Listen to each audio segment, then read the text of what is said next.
Okay, so hopefully that works. He says, hopefully. Now, this is at the normal high definition resolution now and everything else. I'm not sure what caused all the internet to go down. I have absolutely not a Scooby.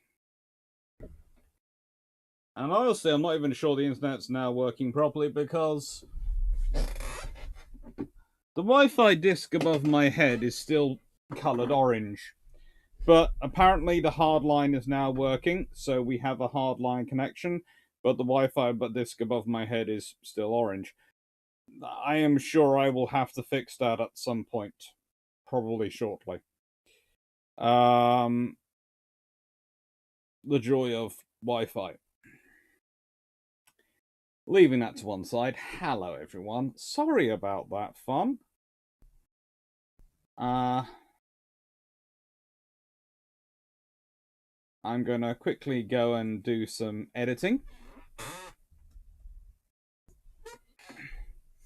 And I'm gonna say hello to everyone. And as I said at the beginning,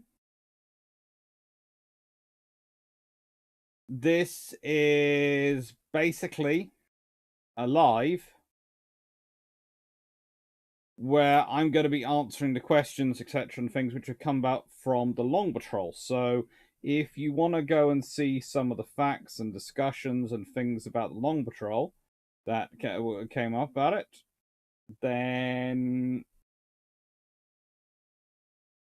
well, basically my request is if you want to go see that the sort of the stuff which is which I've written in, which I've talked about, and the presentation, go watch the Long Patrol. This is going to be more about the questions because there were quite so many questions, and I'm going to actually go through some of the questions.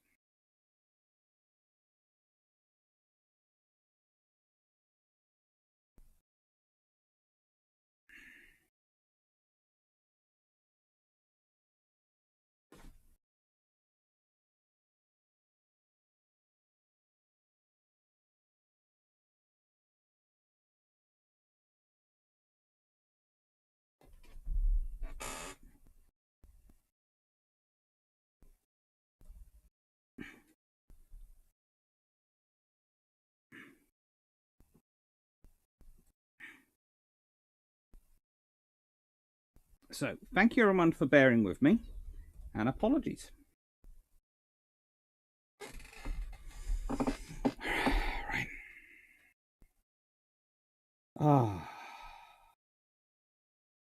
Let's pop out the chat. Let's say hello to everyone who stayed with us, and again, apologies. Let's see. All right. Hello, Jonathan Barrett. Hello, Timi Locker. Hello, John Shea. Hello, Bichon. Hello, Sean V. Hello, DG40. Hello, Bugger829. Hello, Frank Spazzato. Hello, Rick Vasava. Hello, Nautic Wolf. Hello, Teneveloka. Hello, Sarkan. Hello, Knight6831. Hello, Calvin Gasberg. Hello, Frank Spazzato. Hello, James. Hello, Albazaski. Arant Rajoy. Hello. And hello, in 35 Minutes. Hello, Colin Cameron. Hello, Nautic Wolf. Hello, Stephen Richards. Hello, Sean Mack. Well, hey, we have an admin. Hello, Wayne Borean. And hello, RAF. Hello, how are we all doing? So,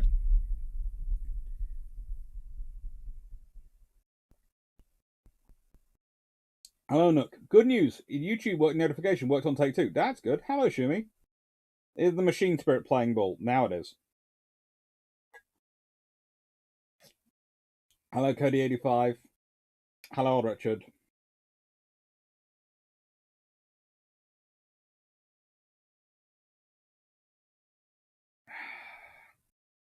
It is working.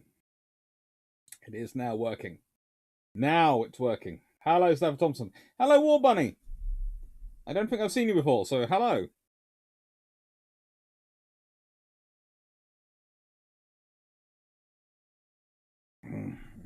Right. Now I can change the necessary drink for this.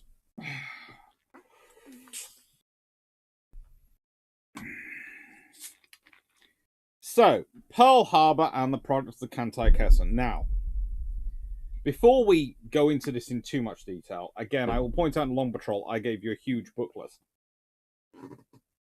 I am going to be naughty. I am going to start this off with a couple of books as well. Because, why not? But, well, what can I say?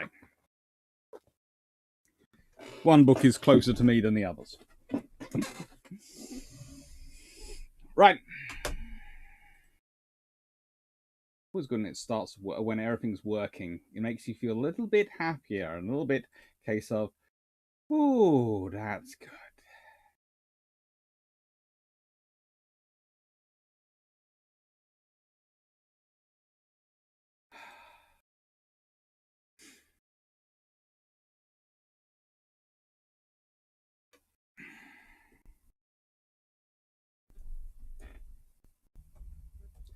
Now, before I begin too much, I'm just going to recommend, if you haven't already got it ordered, this is a wonderful book for you to have for Christmas, for all the naval historians in your life, or if you're just watching this video and you're going, I am not sure about naval history, this is a great starting book. And I'm not saying that just because that's me. I'm saying that because it is a very good book. And links are all down below. And it's my first book, so I'm proud of it. And yes, I think I already posted on Instagram, but I'll probably post a few other times. My mom's reaction to it one seeing was, ah, a grandchild. My mother has a wicked sense of humor. She is considering setting up an Instagram account herself, which she's going to, if she does this, she's apparently planning on making her handle 2 doctors, neither any help in a medical emergency.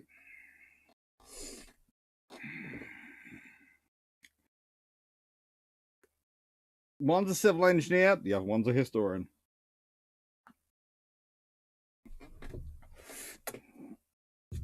As a de facto single mother, raising us because my dad was always off around the world fixing ships,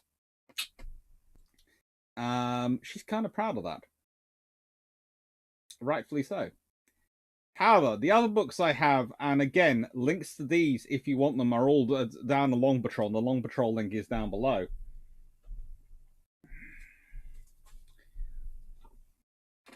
Kaigen. Strategy, Tactics, and Technology in the Imperial Japanese Navy, 1887 to 1941. A very underread book, i.e., a lot of people like to talk about the Japanese Navy who have never touched this book. You know how I know they've never touched it? Because I start talking to them about the contents of this book, and they look at me and go, oh, no one's done the research for that yet, or no one's looked at that. No one has the research for that. No one can do the research for that. It's in the freaking book. Obviously, you can do the research for it, as it's in the book. It's in a book. It's a thick book.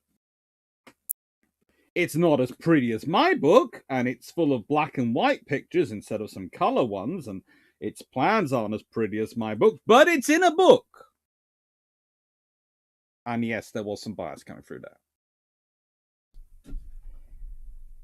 Then, next one I got is, oh, it was so mystifying. There are so many different people, but we don't know who they are in the Japanese armed forces. I've shown it before. I will show it again. I will talk about it quite regularly. Shokan, Hirohito's Samurai, by Richard Fuller. Now, people are going to go, well, Alex, you should be, you should be, for necessities of bias, be showing multiple copies of each of these books, or the different productions of these books. The trouble is there are so few, there are literally, these are the only books. When someone says, oh, I haven't read Kaigen, but I've read something else, I go, what else? There is nothing else. In fact, they usually try and claim what's going to be number 3 is the what else, but it is very good, but it isn't the what else to Kaigen. It's the thing that covers the things that Kaigen isn't. This is the same with this one.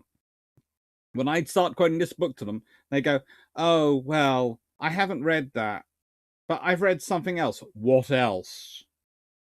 There is literally Nothing else. Unless you can read Japanese, which, seeing as your linguistics, when I was talking to that particular person, are not as good even as my linguistics, and we all know how terrible they are, I highly doubt you have managed to read something in Japanese. And finally, The Imperial Japanese Navy in the Pacific War by Mark Style. It's excellent. It's wonderful. It's also the most recently published of the three and the easiest to get hold of a copy of. Also, arrived in the post, finally back to me, 21st Century Sims. I would recommend reading both the book about him and the book about Mahan, because guess what? The Japanese, when they managed to figure out the War Plan Orange for most of the 1930s, which they really did have a handle on for most of the 1930s and definitely most of the 1920s, was mainly based on the fact that they read Sims, they read Mahan, they looked at what the US Navy was doing, thinking about, and they worked out what they'd probably plan. Because believe it or not, it's not a long way to go. And this is a wonderful book written by Benjamin Armstrong. Yes, again, a friend, I do admit, but an exceptional historian. I'm lucky when I'm friends with so many exceptional historians. Now, today's topic is also going to follow the same strategy, same as the last time. Yes, some people have sent me, including Bichon, have sent me some lovely pictures, which I may or may not include, depending on where the chat goes. But it's the Kantai Kessen Doctrine we're going to start off. Then we're going to look at the other doctrines, as I did in the Long Patrol. Then we're going to look at how Pearl Harbor potentially fits into each doctrine. Then, as planned, how does it fit? As executed, how does it fit? And comparison with a Royal Navy attack on Toronto, and then a summary, and then a bonus discussion of the Yamato class. Because this is the thing, I'm fairly sure once we get to the Yamato class, lots of people will be going, yeah, I want to watch this. I want to see this. I want to discuss this. Right, let's go through saying hello. All right, let's see. Anuk, I said hello to you. All right, it's working. Sean Quigley, hello. Hooray, yay. Guardsman13, hello. War Bunny, thank you. I rarely get to watch your live stream, so hooray. Well, thank you for joining us then. The Royal Router. I definitely haven't seen you before. Hello. I definitely remember the Royal Router. Mainly because, don't take this the wrong way, but the moment I saw it, I was going to pronounce it Royal Scooter, and then I went, read that properly. Router. Hello, Stafford. I'm also now wondering what happens when War Bunny meets Furry Kitten, or Fury Kitten. This could be worrying. They could either form an unholy alliance, or they could, be chasing each other. I don't know what goes on. Hello, Samuel Thompson. Hello, Nautical Wolf. Hello, Marek Danish. Hello. I don't think I've seen you before. Hello, everyone. Hello, Rapid Raceback. Hello. Junk Festival, does see. I highly suggest that you take a look at tier marker and make one for yourself and books and warships. Could be tempting. Second, I'm planning on getting the book once I get my next Spanish tutoring money, which should be in January. Well, I'm glad. Yeah, I do like sales to be continuing on.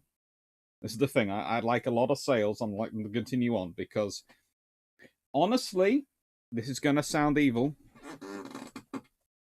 but what does this mean to me? Well, sales of this book, if you want it pointedly from a first author's perspective, time author's perspective in terms of publication, history books, means if it sells well, I'm more likely to pay as A, my second book is more likely to be taken up, and B, I'm more likely to get an increased advance for that.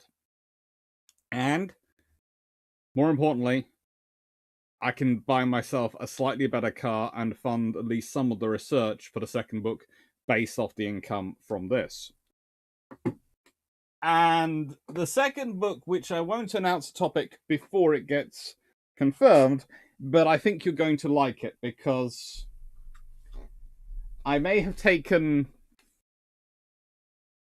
a certain book as a bit of inspiration of where to go. But that's all I will say. Team Look, is that available in the EU? Yes, it is available in the EU. I think it's Amazon. It's available in the EU, but also I'm fairly sure Pen and Sword are shipping to the EU.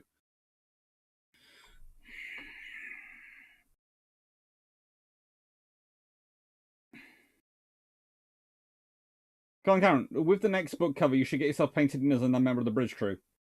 Well, let's quickly talk about the book. I will admit this. Okay, on the book cover, if you look down in this corner, when you get it, you will see 3 seagulls. And they represent the 3 great uncles of mine who died in World War II for the Fleet Air Arm. So they died flying. That was it. They were flying officers and pilots for the Fleet Air Arm. And there's a seagull for each of them. Now, I just have to work through the rest of the family slowly in the rest of the books. Hopefully I get the same artist next time, because I'd like it to be with Pen and Sword and like it to be the same deal and same artist next time, because they did such a wonderful thing on the front cover.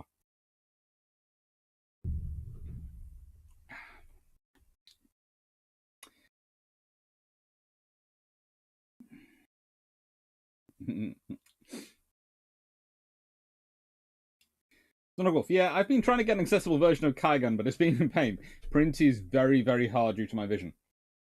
Yeah, I get that. This is the trouble. When you have literally one book published on a topic, they are very rarely produced in accessible versions.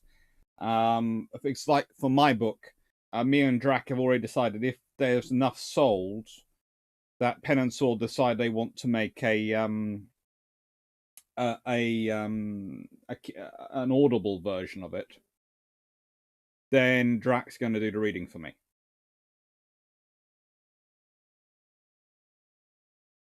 RF, Kaigen or Kaigun? Kaigun.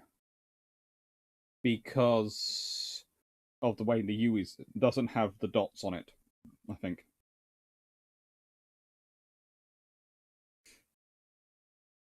Rava's like, yeah, you're not right. You're not winding me up on that one. Alan 16365. Sometimes the fundamental flaw of the Japanese plan was inherently attritional. What else could happen in the world's largest ocean? That's pretty much the problem of the world's largest ocean, or any ocean. It's always going to be attritional. Naval warfare is inherently attritional. We discussed this when we were looking at Courageous and Glorious and their impact if they'd lived. It becomes an attritional operation. Because the Royal Navy doesn't lose them when it does, it then takes out more of the enemy, and therefore it compounds. So basically, the Japanese are planning on taking out as many of the enemy as they can to begin with. And sort of the idea of the whole thing that we're talking about in terms of this battle is the whole doctrine is to get the Americans to come to them in sufficient numbers early enough in the war that they can wipe out the American lead and maintain their own. So therefore, whilst the Americans can build more, so they can do that, the Japanese, who can build less, are starting from up here. The Americans are starting from down there, and so the idea is that they can and they use that superiority numbers to get them themselves the area, the infrastructure to build themselves the defense in depth. They need to secure their position.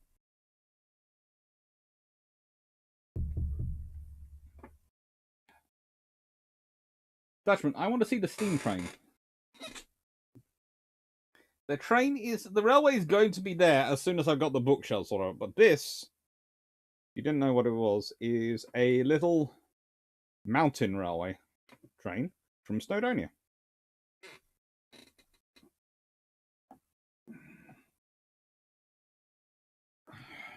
Well worth a visit.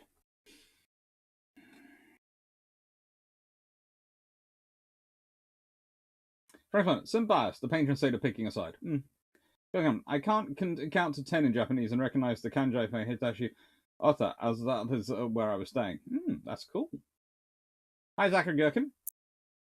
Hello, Derp Squad. Let's see. Ooh, old Richard. Thank you. Seawinish.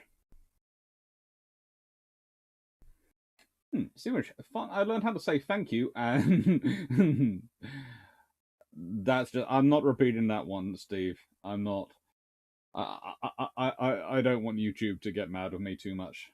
Hello, Animal16365. I'm listening to the live stream as I drive across Tennessee. Cool. Thank you, Stafford.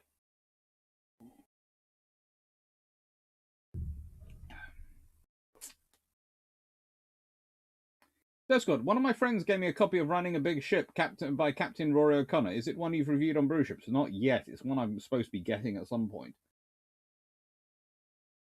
Natagaran, seems strange. Prince Jürgen was never reused in a name for the Scharnhorst class training frigate. Modified form black suit ship. Wonder why. Because there is an interesting history with the name, and it wasn't exactly successful. In any one which was actually it would probably be in there. It's a steam locomotive, not a train. It is a steam engine.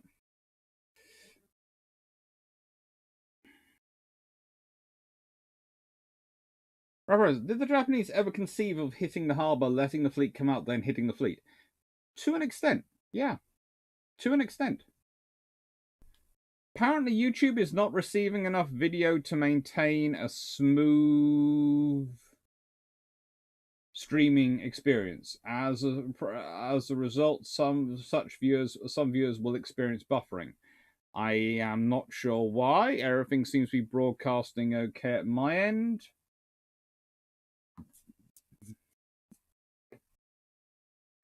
I have no idea why. But stream rate apparently is poor. I don't know why. It's all working fine my end. XSplit says it's all happy. It says the bit rate's fine.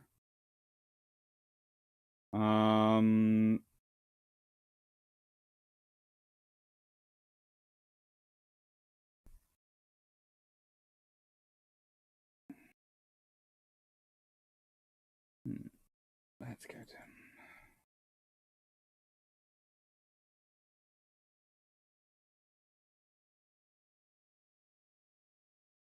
No idea what's happening, why it's saying the bit rate's so low. Someday I have got to work out why bitrate drops.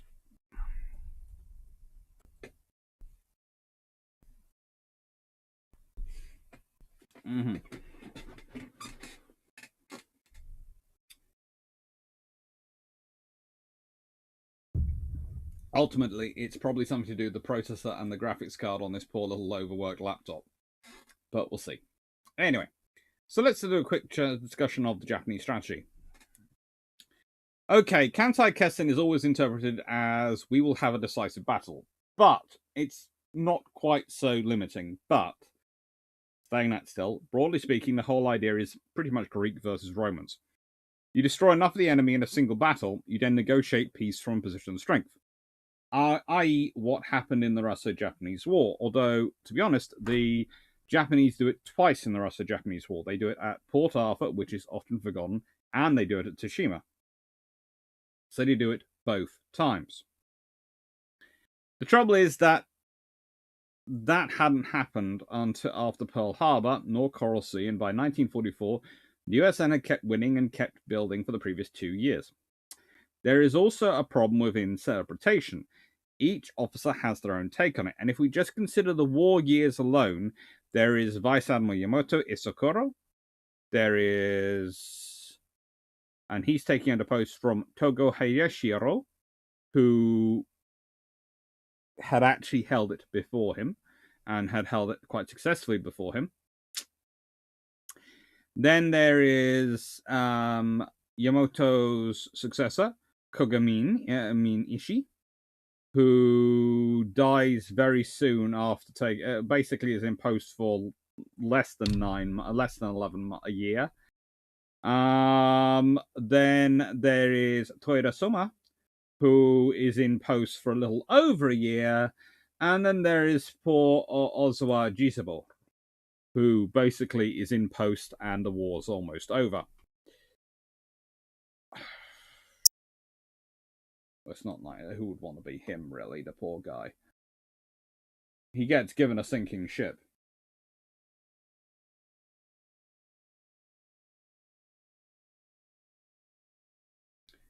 Ah.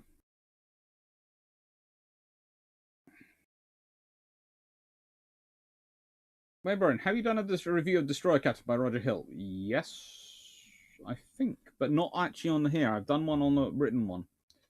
As you said before, even at best, the Japanese needed to keep rolling natural sixes to have any hope of reward the US. Well, actually, to be precise, what I said was they had to keep rolling sixes, and the Allies had to keep picking ones for them to have a chance against either of the powers. In a one-on-one war versus the UK, they'd faced exactly the same problems as facing the United States. Possibly different problems, but pretty much the same problems, in that the infrastructure and construction ability of Britain and the British Empire would far outweigh the Japanese capability of building anything. To be honest, you can sit there and look at some of the Japanese strategy for war, and you can go, ouch. And there is the very real prospect that when the Japanese were evaluating these plans, and this is one of the things, Pearl Harbor happens because the American fleet moves to Pearl Harbor. The Japanese considered a weak spot of the Americans ever since it's been there. But the thing is, the American fleet wasn't at Pearl Harbor. Okay? So when someone sits there and goes, well, the Japanese, they were always planning on this kind of attack. Well, they were always planning an attack on Pearl Harbor. But at no point did they think they'd find what at no point in the 1920s or the early 1930s did they think that they'd find at Pearl Harbor what they did find at Pearl Harbor. It was a spoiling attack at best when it's earlier conceived. Because what do the Japanese want? Where do they want to have the Kantai Kessen, the defining battle? They want to have it as close to Japan as physically possible. They want to have it when the Americans are at the tender end of their logistics train, when the Americans are straining every sinew to support the biggest possible fleet they can at the end of their logistics train, and then they want to cut the logistics train and crush the fleet. That's what the Japanese want to do. They don't want to have a battle off the coast of America where it's the American logistics lines which are as short as physically possible.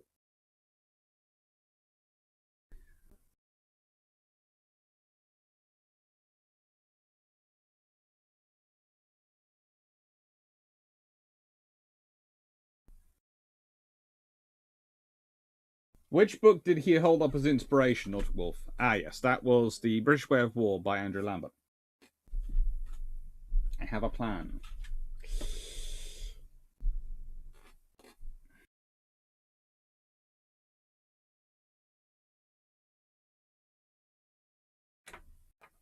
Hello, George Newman. Hello, Paul from Chicago. I have got 3 admins on this evening. I am a really lucky historian. Dutchman, Amazon Spain says your book is currently out of stock, but you can order it at price $46. If I were you, Dutchman, I think you might find it's cheaper at Pen and Sword to get it ordered and delivered. I think, maybe. There's a link down below. Well, WS Wordsman, sometimes YouTube just decides it just doesn't like it. Sometimes it just decides not feeling it that day. Shumak, hello. Nothing here but a few drop frames, which is no biggie. Thank you. Kevin Ray, working fine here. Glad. Seems squared away. No issue. Thank you, old Richard. George Newman, 505. Thank you. Too much. Probably a delayed message from half an hour ago. You would not. I do not joke about that. They do that to me on a regular basis. Oh. Worst problem I have is Amazon won't ship TBDS. USNI are selling it at something like 50% off at the moment, or 40. I know it's 30% off on Pen and Sword in the UK and Europe, which covers the UK and Europe, and I think USNI are covering Australia, America, and Japan. I think. And I think that's about 50-40% off. I don't know. I keep logging in and going, There's part of me which doesn't mind it's a Christmas sale and understands it. There's also part of me going, but that's less money for me.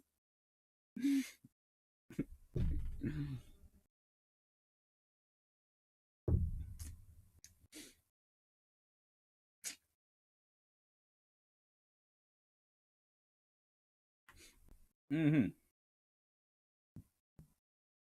Sean Quigley, bet the Japanese wish they could have got the US submarine steel manufacturers to do an in-house thing back then. It could have been interesting.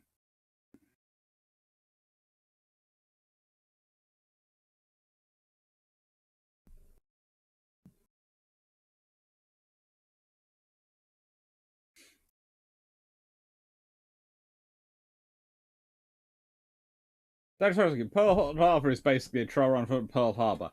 Well, as Samuel Thompson pointed out, Copenhagen, Medway, there's always attacking a fleet in harbor is always in fashion. Anyone who believes it's not in fashion is, is silly. Rick was up. Did the IJA have any airborne troops? I think they did have some, but they don't seem to use many of them in World War II.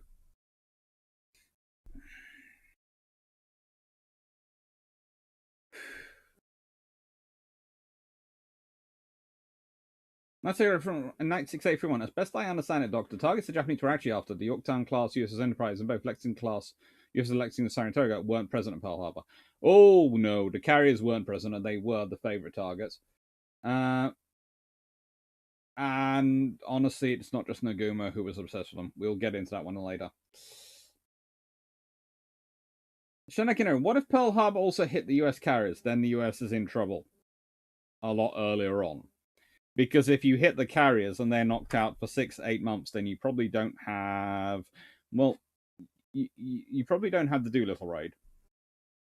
You quite possibly don't have Coral Sea. You might have Midway still, but you might not have Coral Sea before it. Because it depends how quickly the Americans, A, can repair those carriers which have been damaged, and B, can get in replacements for them.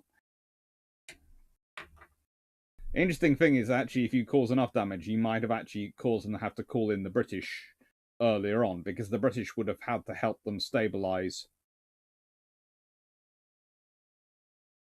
probably the forces stabilize the Pacific, which might well have delayed Operation Torch. Because that would have been the only option. Because there is a fairly major British task group which goes on to Torch and goes to support that and supports other operations involved sort of for that scenario. If they decide that they don't want to, if they decide they don't need to, they might go with let's do something different instead.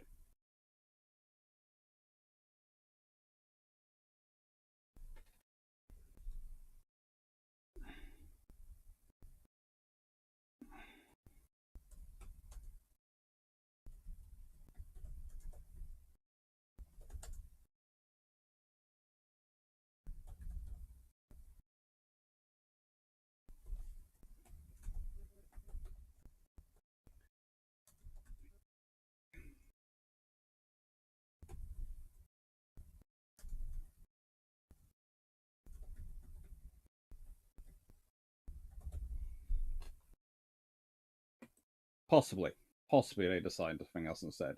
It's a different. If it's a difficult scenario in many ways for the Americans because, and for the Japanese. The more the Americans lose, the more that changes the war. But it doesn't change the outcome of the war. It changes the early months of the war. Now, this could lead to all sorts of overreaching amongst the Japanese, but it could also change to a different thing, because if the American fleet is wiped out incompletely, then it might change how the British are dealing with Force Z. They might well be withdrawn to the Indian Ocean immediately. Because if there is no American fleet, the flash order might go, withdraw, withdraw. In which case, you might end up with a British fleet being built up based on what would actually be, it would originally be sent out to Operation Torch, etc. And Eastern Fleet combined would be sort of built up into some sort of force to go into the South China Sea, which could change things. There is a point. The Japanese managed to score enough of a hit of the Americans to force them onto defensive for roughly 6 months. But they don't score enough of a hit on them that they caused the panic. And that's the point. And that's how things play out. But if you score enough a hit, you force your opponent to start panicking, you can change things. And whilst, yes, Europe first is certainly a strategy, Europe first is done based on the idea that we can stabilize and fight a defensive war against the Japanese and hold them off.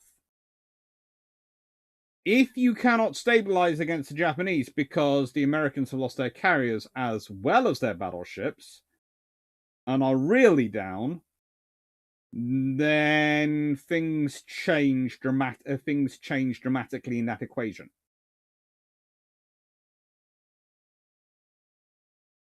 Trent Solenko, hello Trent. Dr. Clarke, Yamamoto's medium frequency radio beacon network was very much beat the USN in the Western Pacific proposition. Yep.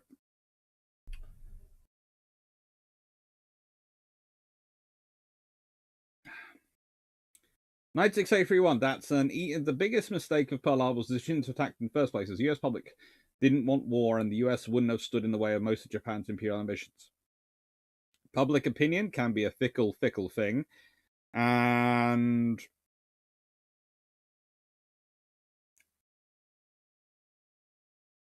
that wasn't what America was claiming, because remember, American sanctions were going on at this point.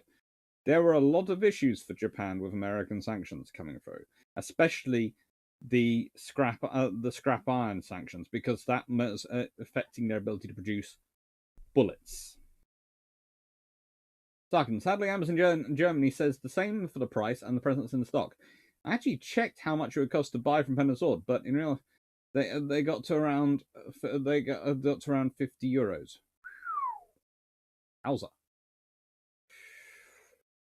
Knight 6831. As the Japanese intelligence expert said in the Seconds from Disaster episode, had Yamato been given a choice to choose his fleet commander, it probably most likely would not have been Admiral Nagumo.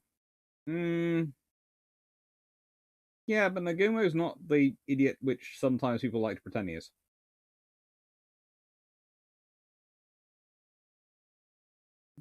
In which US Naval Institute has it at 40% right now. 40% off. That's good.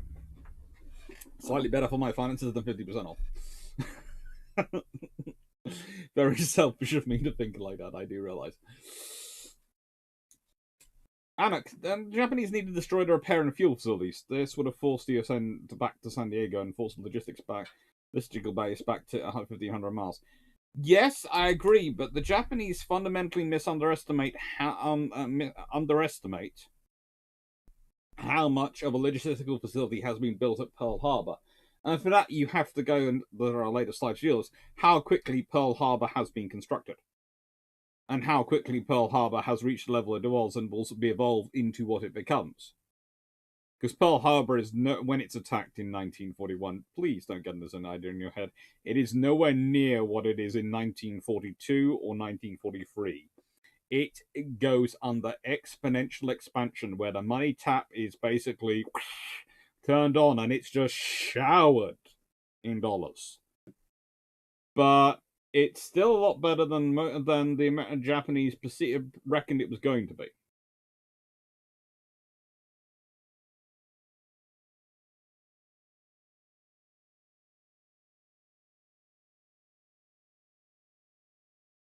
Second, check to get the conversion again. It's 42 euros directly from Ben & Sword, so not all that different from Amazon. And they are sending it out. So, we're fleeing Harbour. Where again on the majority of USN ships nowadays? San Diego. Where should alter? I meant back in World War II. Carl goes for design ship after. Steph Johnson would love to see. That's a lot of answering. Sean Grimley, let's see. Without Doolittle Raid, would there have been a Midway? That is an interesting question. I think there still could have been a Midway because that island is still attractive to the Japanese. So, whilst there is, as David Transoya pointed out, supposedly Midway only happens because of Doolittle Raid, I think actually Midway would have happened eventually at some point anyway, because that island is a far more, let's be honest, that island is a far more logical place for them to end up than so many other places they actually end up fighting. Guam, for starters. I don't know. But no, they do seem to be rather, let's see, interested in certain things. And, well, it happens. Right.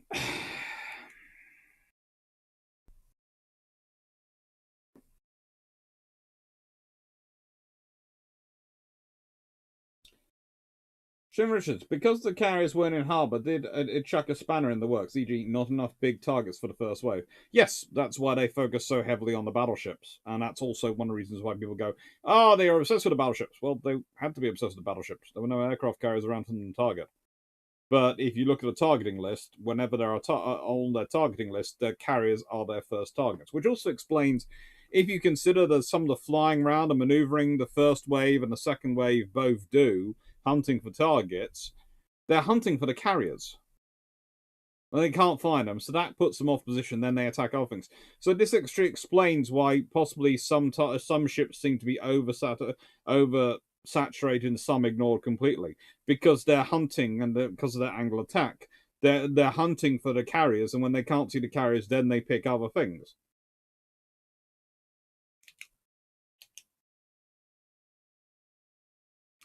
Kenray, if you don't have to do that raid, would still Midway have them? Since what I've always heard is the raid was the motivation for what became Balmos, or is it just urban legend? It's a little bit of an urban legend, but it's a little bit of truth. There's a bit of truth in that it accelerated its interest in Midway, Japan's thing, but honestly, not much.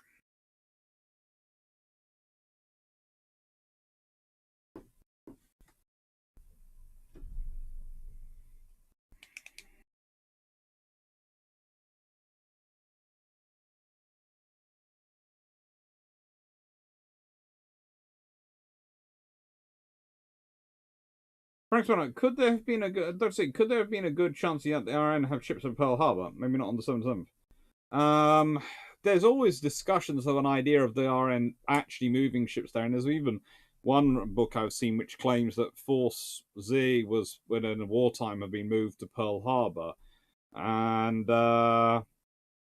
honestly, I consider most of those to be fanciful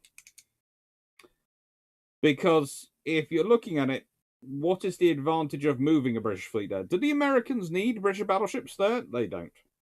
Do they need British carriers there? No, they have their own. Do you need a force down in the South China Sea area? Probably. Is there British infrastructure and logistics already in Trincomalee, Bombay, Singapore, various points in Australia to support such a force? Yes, there is. Huge amount.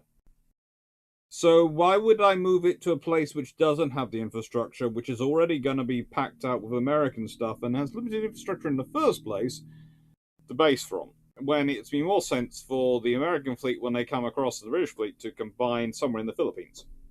That is a potential. But that's a very, very interesting potential.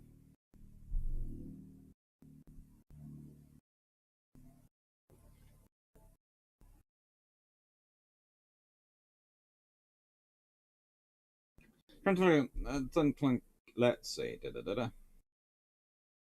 Trent Dr. Clarke agreed. USN loses Enterprise in Yorktown at Pearl Harbor. Doolittle Raid, Coral Sea, and Operation Torch don't happen.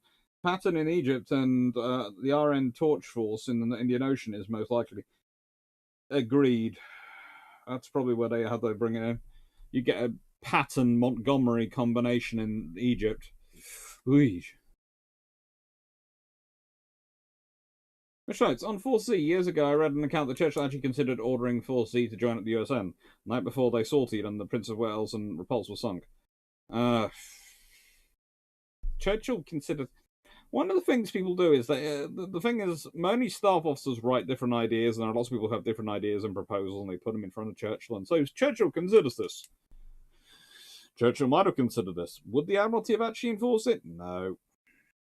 They'd have changed. They'd have come up with different reasons for things, and also Churchill wouldn't have done it because no one honestly. There is very little advantage from moving them to there, other than potentially image, but even image is problematic because the American ships and the British ships have different ranges of operations, and honestly, the Americans have enough limitations of fuel tankers themselves, so you're basically sending them 2 British ships to sit in harbour if you send them to Pearl Harbor, which the Admiralty and everyone knew.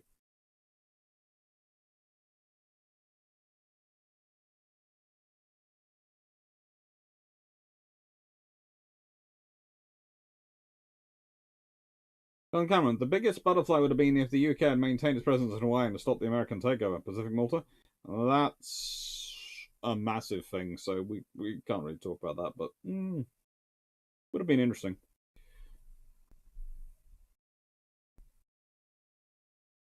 Not a quote. A good point was brought up that Malaysia was a big source of materials for the US, so attacking would have hurt the US economy. It was a big source of rubber for a lot of people. Animal 6, if the RN hadn't loaned the Victorious, would the USN have put the Ranger in the Pacific? I suppose they could have had to, but they really would have preferred not to. Let's put it this way. Look at the efforts the USN go to keep Ranger out of the Pacific. But this is my other point when it comes to Courageous and Glorious. Okay, they might well have ended up in the Atlantic, especially by the later part of World War II, as Atlantic carriers. But they'd have freed up other carriers to do other things. It's the compounding of you have these assets, so they allow you more freedom for other assets.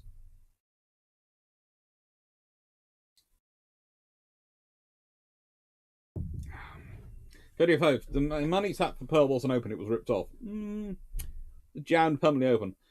George, Yamato wanted Midway before Doolittle. IGN command was opposed to Midway.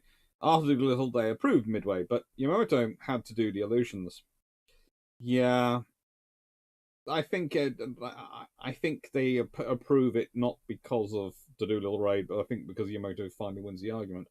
Myself, Sean Quigley, the fact that the Japanese didn't really have a grasp of how big and important the support areas at Pearl were kind of kills the claim that they had spies all over the area before the attack. Yeah, they didn't have spies all over the area attack. Frank Swallow, Dr. C, how foreseeable was PH to the RN? Pearl Harbor to the RN?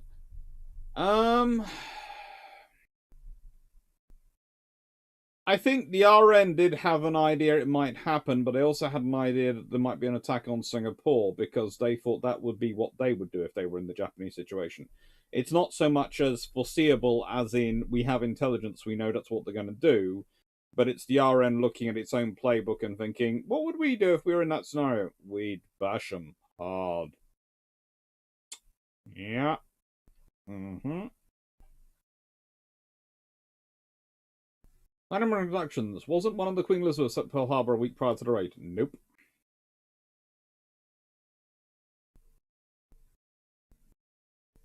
There wasn't a Queen Elizabeth in the Pacific.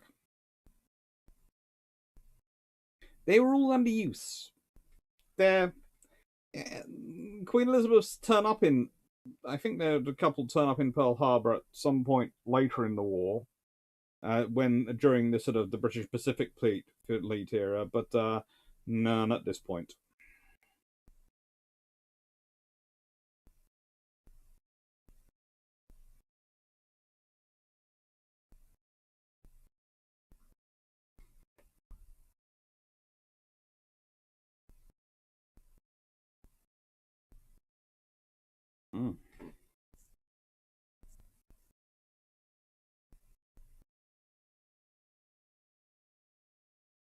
Seth Johnson, why didn't the US build up Alaska and take the short route straight to Japan? Mainly because Alaska is not the short route. Alaska is the very, very logistically complicated route. Once you load this stuff on ships, you might as well take it where you need it to go.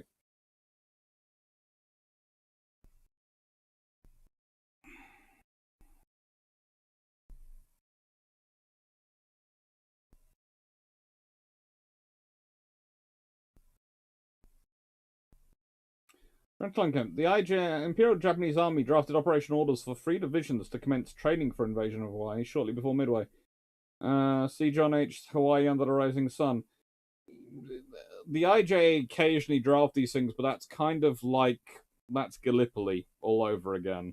That's we've already attacked them once, now we're going to start training. And Yamato's sitting there going, because that is actually one of the things they did consider with the actual Pearl Harbor, turning into far more of an operation.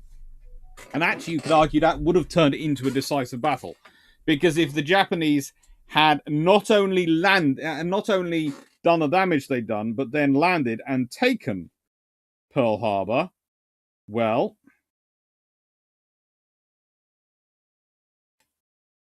that would have been very, very, how do I put this, problematic for the Americans. It would have meant the entire war of the focus, again, couldn't have been Europe first. It would have had to be Hawaii first.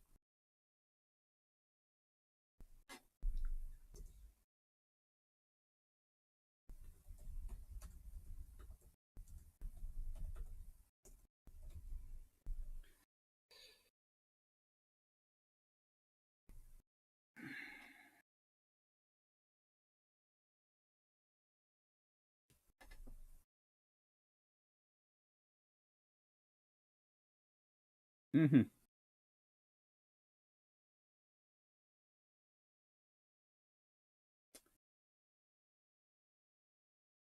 Nautical 6831. Had the Japanese destroyed a submarine base, ship repair facilities in US vessel, it would have been very bad. It would have been very bad, but honestly, the biggest things they should have destroyed were the floating docks, which are also the things which caused the most trouble if they had been sunk.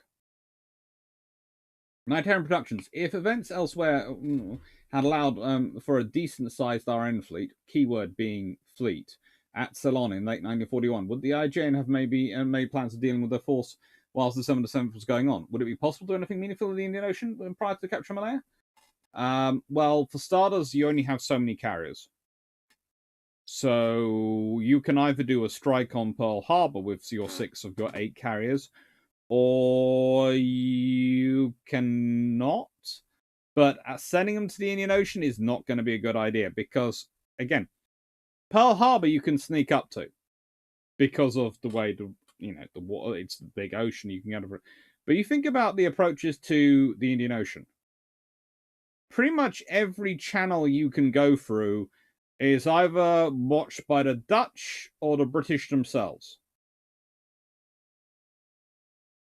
Now, they might try and sneak submarines through, but again, where are they going from? French Indochina? That's going to be pretty long range for them to get there. So there aren't that many submarines they have which can get that far. And that means they again have less submarines for the Pearl Harbor operation. So their only real option is to do Pearl Harbor, come back quickly, resupply, and then try and launch something. But again, you'll be launching something on an alerted fleet, which will probably be at sea, and which will be ready to do, which will be planning its own stuff.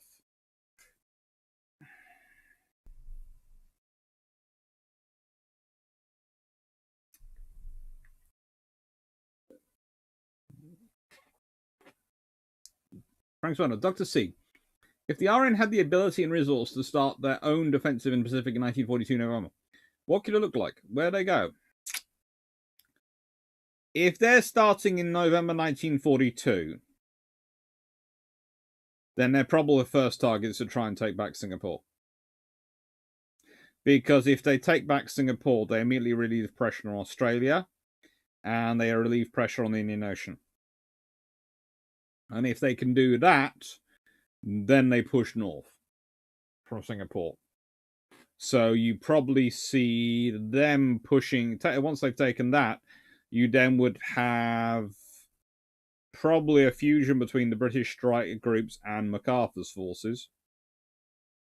And possibly then that would be moving forward. And up through the Philippines, and from there going north.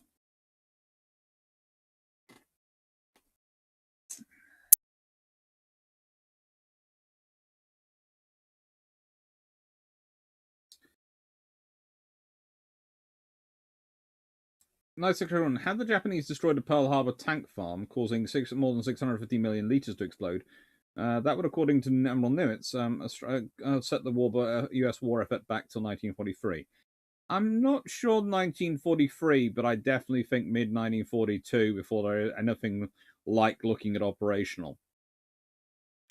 Because you've got to think about it, how you've got to get the fuel to there. So you've got only a limited number of fast tankers.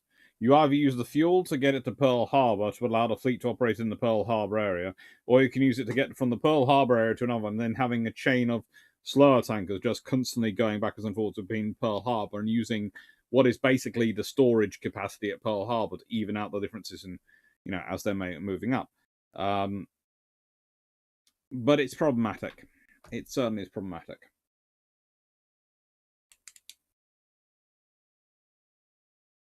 Hello, Toby GL3.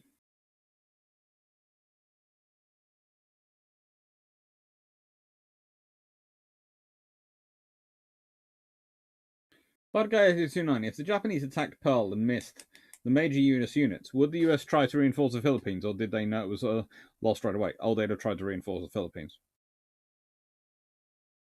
I think Nimitz, etc., knew it was lost. I knew there wasn't much chance, but I honestly think politically the Senate, the American public, etc., would have forced them to reinforce. And I think in many ways that's the difference. I think that's what Nagumo and to an extent Yamato are planning. They don't want to fight a decisive battle, and their ideal is that the Americans lose their carriers at Pearl Harbor and then charge their battleships across to the Philippines. The battleships get themselves hammered by torpedoes, submarines, and destroyers and cruisers before getting annihilated by the battle line somewhere north of the Philippines, probably. Northeast of the Philippines. But life doesn't happen that way.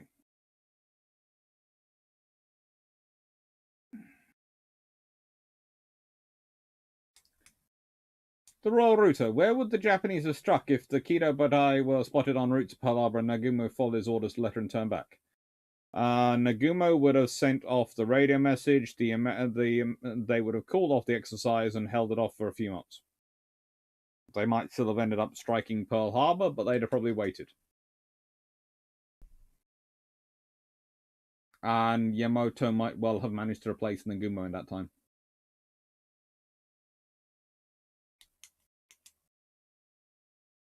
Veterans, so Japan are no spies on it? It can't be hard to see that the carriers leaving port and report that to HQ in Japan.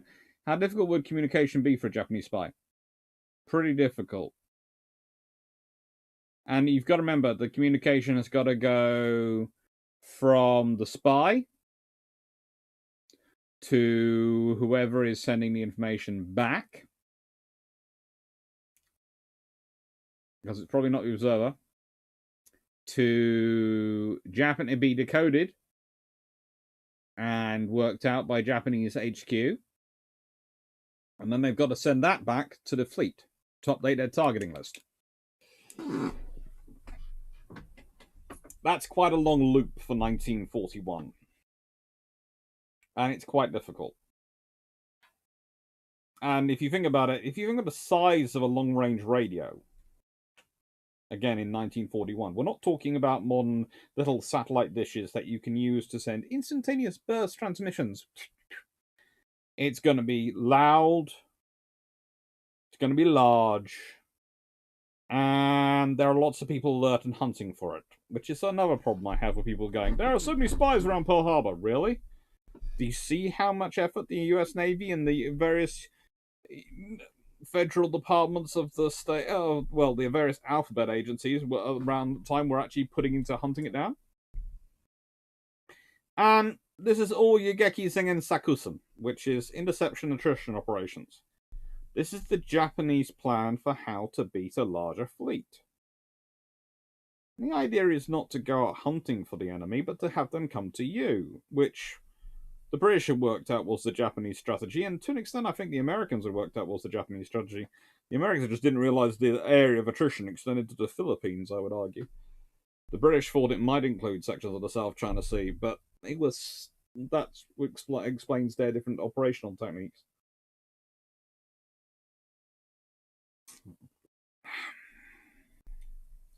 Hello, my name is 6040.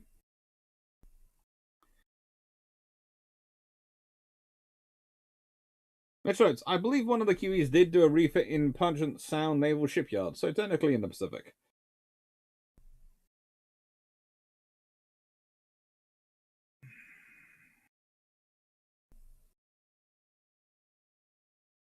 I will believe you on that one, but I'm not sure. I can't remember it myself. You sure it was one of the QEs? I thought it was, but I could be wrong. I haven't read those the books which deal with that in the last couple of months, so I could be wrong on that one.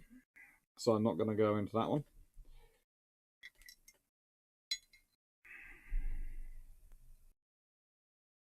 Frank Spasato. Dr. C. An Atlanta from 1944 is warped into Pearl Harbor 30 minutes before the attack. How effective will be? It'll be quite useful, but actually what more be effective will be the 30 minutes of warning it will give to everyone else. Because it'll probably start shouting 30 minutes. And let's be honest, 30 minutes time, you can launch B-17s to go and attack the carrier group. You can launch the fighters for air defense. You can turn on the make sure all the radars are working. 30 minutes, you can do a lot.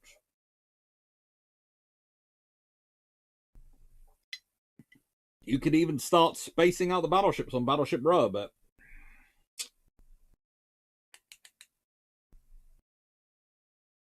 Nighttime Productions. Sorry, I'd heard somewhere that Warspider being there in November 1941. Even I was like, really? Thought it was rubbish, but hey, history is full of curveballs that catch you by surprise. Again, if it was Warspite, don't take this the wrong way, but the Royal Navy tends to find far more important, a lot of pretty important duties for Warspite to be doing. If she's hanging around in the Pacific, she's probably part of 4C.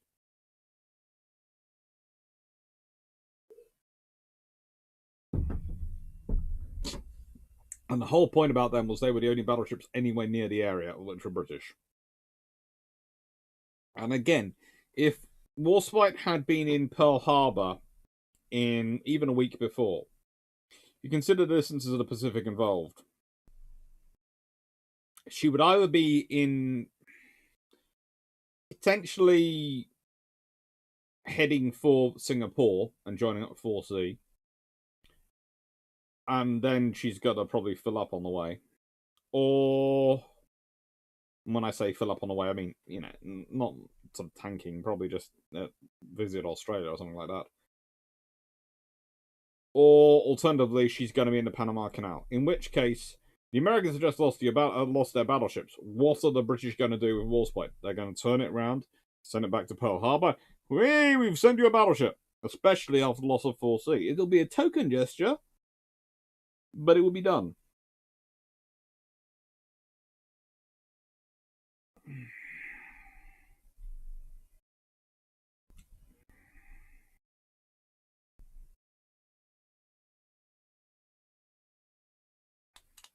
So, Thompson, they built the Dalton Highway to reach Alaska via Washington through British Columbia during the war in Alaska. I don't know. It's fun times.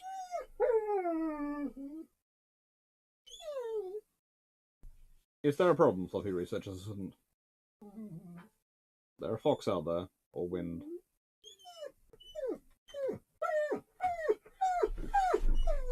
Hello, what's up?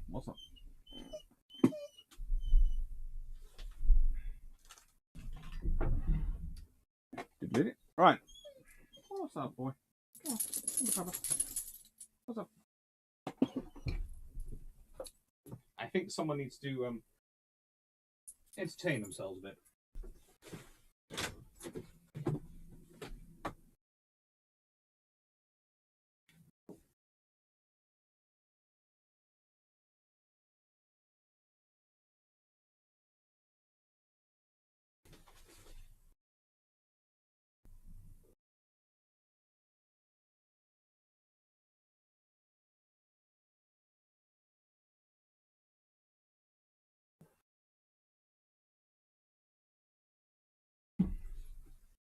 Okay.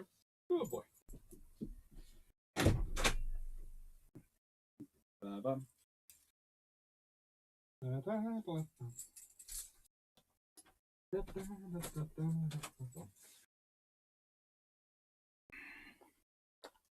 It's on would burn and they would obscure the rest of the farm. Potentially they would, but you know. Again, what is causing this to overheat? What is the problem?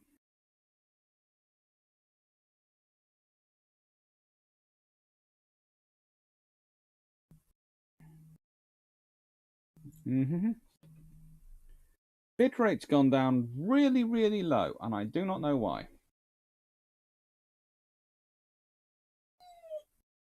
Raleigh.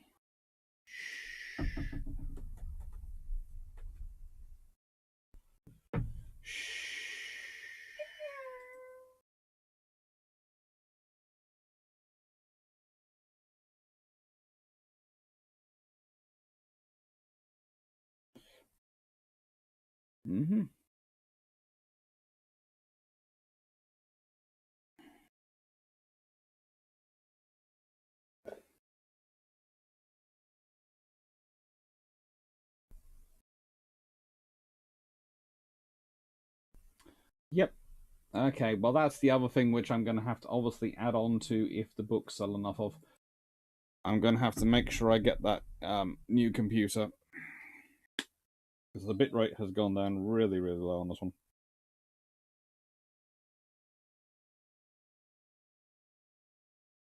Apologies. Oh, it's back up to normal edition. Apologies for that one.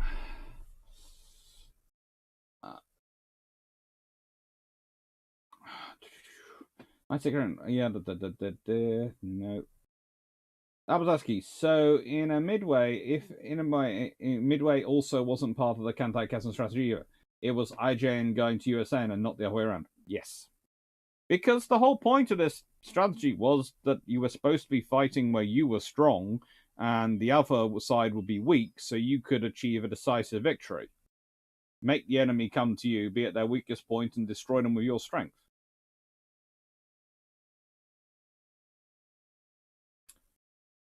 Sean Quigley, many difficulties. To be fair, the bombers and fighters have been up in the air early in the morning to avoid being caught on ground. Had there been no fog over Formosa, the attack would have the attacks would have arrived in the morning when they were up, not the afternoon while refueling.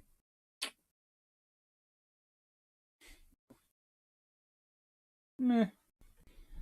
Wasn't the Japanese ambassador trying to hand over the declaration of war? What if the strike delayed by a few months? Well, if the ambassador is going to try and do the strike, but there is a call off thing. There is a call off note. There is a sort of a point that they can sort of call it off. So yes, he's done all the preparations, but they could call it off, especially if they're spotted over the way. You're talking about a couple of days beforehand. If they're spotted in the morning of the attack, well, they probably launch anyway. If they're spotted the day and a day beforehand, well, then they've got time to call it off. And then, of course, Yogeki Sakusen, or the ambush strategy.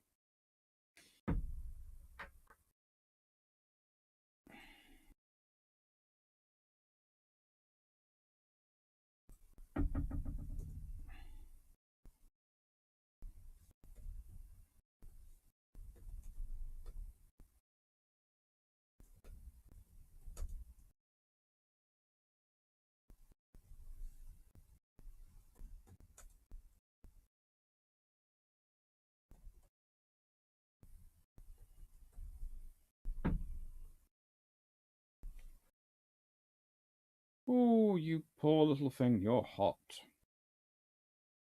You are really hot. Let's make the screen as dark as possible.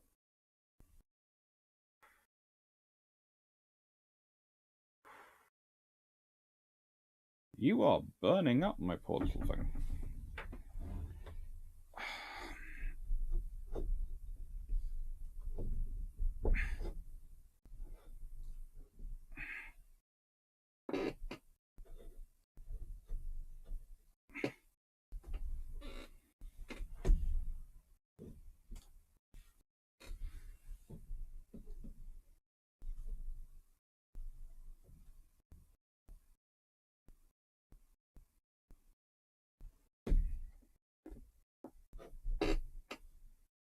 Right.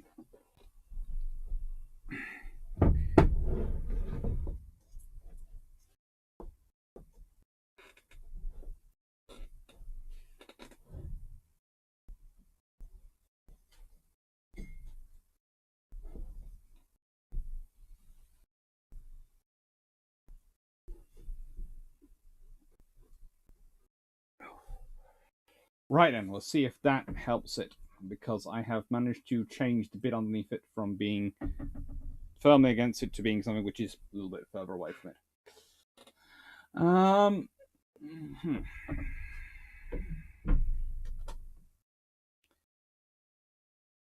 Thanks, does see. I had asked in the other video what IJN would have had to do if ship damages it got a call reverse. Can you elaborate? If the Japanese lose the same level of ships the Americans do at Guadalcanal, then the Japanese are pretty much out of commission for much of the war. That's the point. The Japanese can't rebuild. They don't have the infrastructure or industry to rebuild as quickly as the Americans do and as other allies do. You know, they can't even, to an extent. They can do better than the Italians and Germans pretty much combined, but they still don't have anything like what they need to do the things.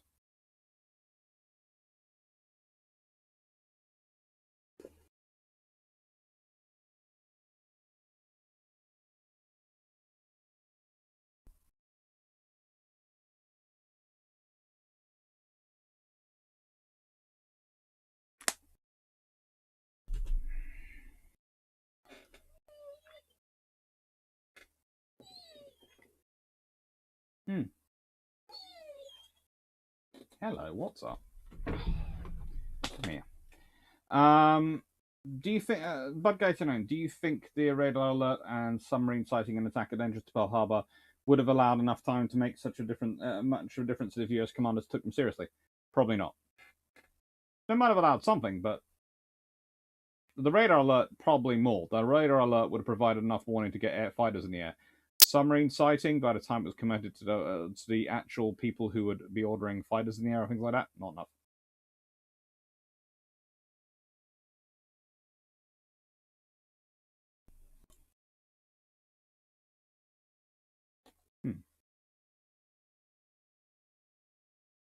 And if I recall, the spy network involved gathering info from military attaché who use diplomatic comms to send the intel. Yeah, which is usually quite slow.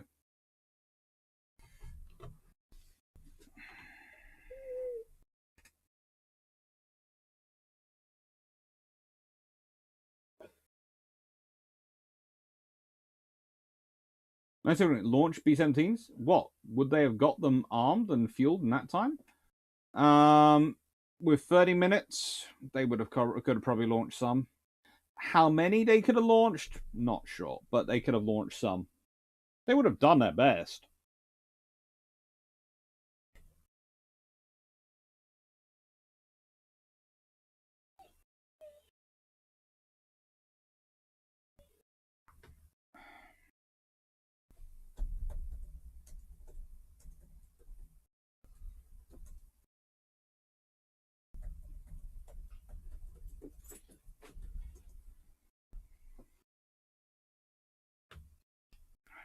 (1941)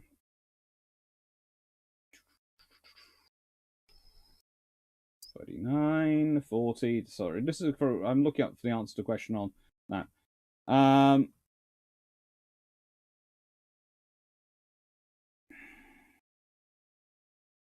She's in Warspite is in U.S. Naval Dockyard, Pemberton, Washington, Puget Sound, Washington State. Her refit starts in August the 11th. Post refit trials, and then she's recommissioned, and the 28th of December she's sent to Trimcommely. She's nominated for that, but she doesn't leave for Trimcommely or finish her refit till, well, she doesn't sail until the 23rd of January. So she's not exactly available for anything to do anything at that time. She doesn't actually make it to Trimcommely until the 22nd of March, which adds my point to the distances involved.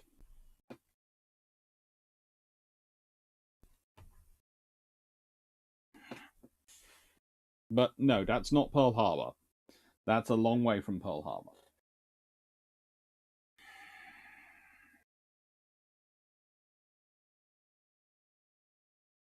That's what I was thinking. Heavy bombers would only work only if they were guided bombs. Like, well, yeah, yes, that's the reality. They would only work if it was the guided bombs. But the reality is also they'd still try. They'd still try.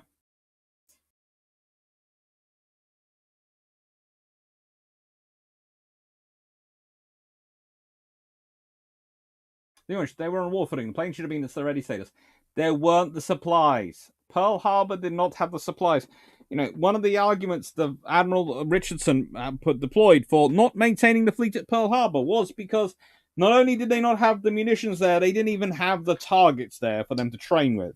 So it was a good point they didn't have the munitions there to do the training because they had nothing for them to shoot at. Which was just one of many problems he had.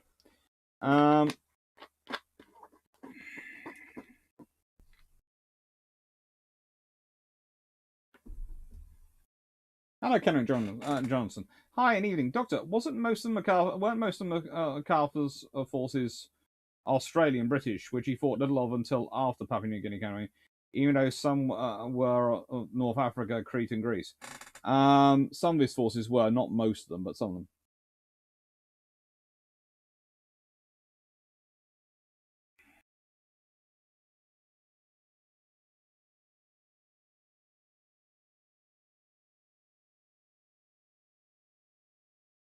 Team Looker, what if the Japanese would safe mess and build the planned 13 ships?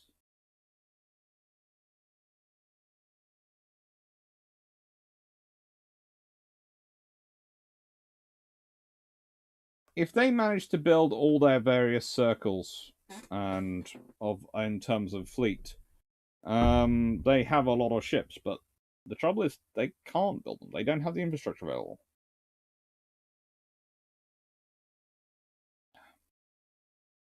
Team Look, oh my, the autocorrect trolling me again. I thought it was probably.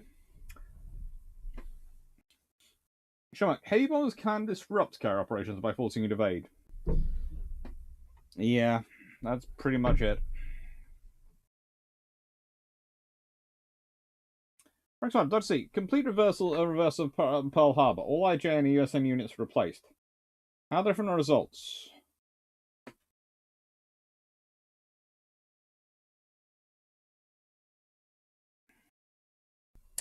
Probably about the same. If you're catching the entire, the difference is though, if you're catching 8 battleships of the 8 Japanese battleships in harbor and attacking them with all your carrier strength, because that's what the Americans would be doing. To get 6 carriers, you've got to have Lexington, Saratoga, Ranger, Yorktown,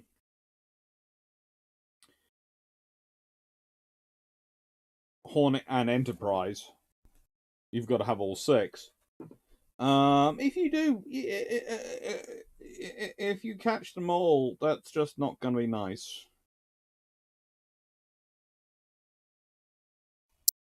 then probably the Japanese are out of the war. That's the thing. Because if they lose all their battleships, they've lost everything. They've lost it all. They've still got their carriers, so they'll probably start a carrier war with you. But they've lost all their battleships.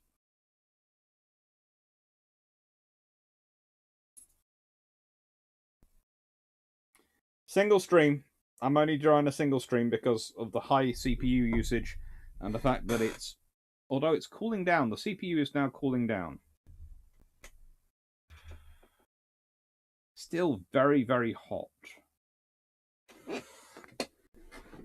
I need to either get my tower replaced or a new tower.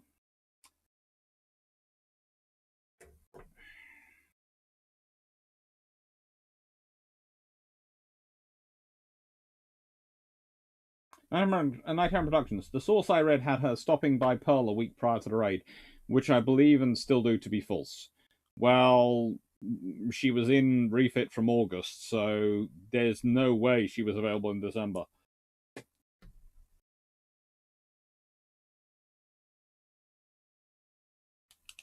Well, Bunny, might want to change the priority order to your router. Maybe someone on it using all the bandwidth. Doubtful. I set this all up. Mine's number one the whole way through. Well, you got one side. Shh, don't tell my sister. John Barr, the fact you named your fluffy research assistant Raleigh is adorable. To be fair, he was named by my mum, technically. I just suggested names. I always gave her free. I gave her free names. She went Raleigh.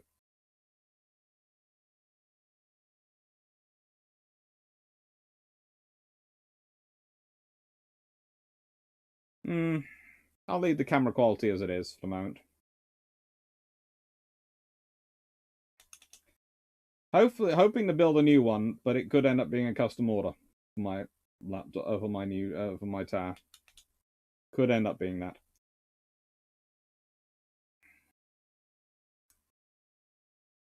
Budgate 29. If the Pearl Harbor wasn't attacked and the fleet not destroyed, but trying to reinforce the Philippines, would the US be more likely to make peace with Japan instead of unconditional surrender?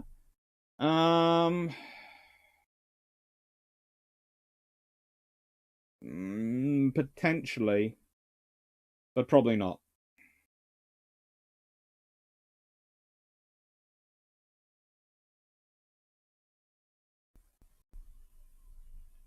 It's cooling down a lot now. The trouble is, what I had it resting on to look after it and to try and give it air was at the same time blocking things.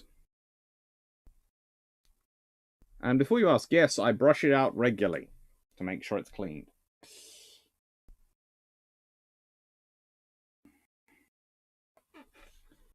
Madam Productions, I know that in October 1941, the Japanese recalled their entire worldwide merchant fleet.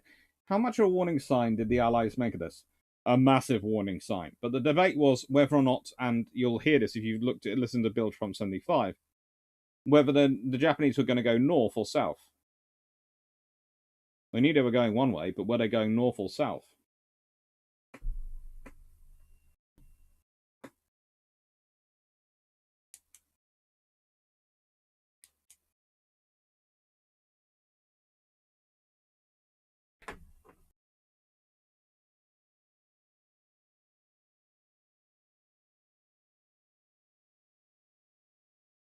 So, Johnson, and Dr. Clarke, how would they pull the ambush off? It's not as if it was Tsushima in 95 again. I don't think the SN will be suckered in like the IJN wants. Well, they might do it. And this is the thing. You're dealing with the differences between Tekoku Kobo Hoshin, Tekoku Kokubo Hoshin versus Tekoku Yohei Koryo and Kuruyo.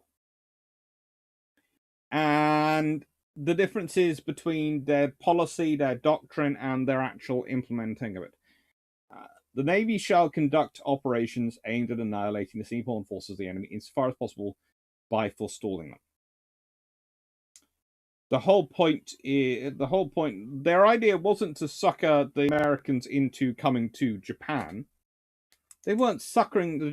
This is the point that's often forgotten about Tsushima. The Russians weren't trying to get to Japan. They were trying to get to Port Arthur, which was their port. The Japanese were hoping to sucker the Americans into going to the Philippines, which was they're supposed to be their base.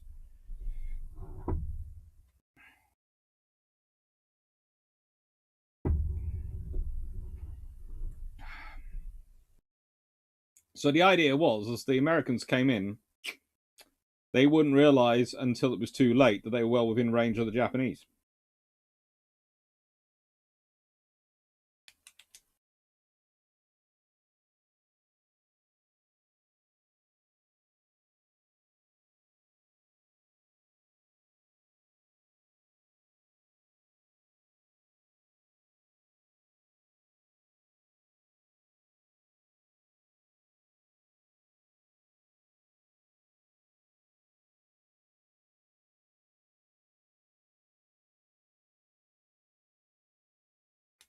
Then, all right, at the time of attack, Pearl Harbor had one large graving dock in service, second large graving dock almost complete, and a small floating dry dock and a marine shipway. Floating dock with shore was sunk.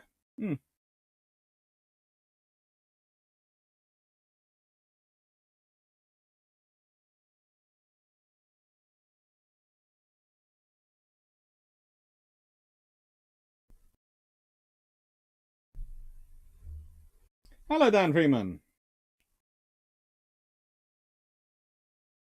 How long did it take to armor B-17, assuming they had live fused bombs sitting on a cart and didn't have to draw them from the depot?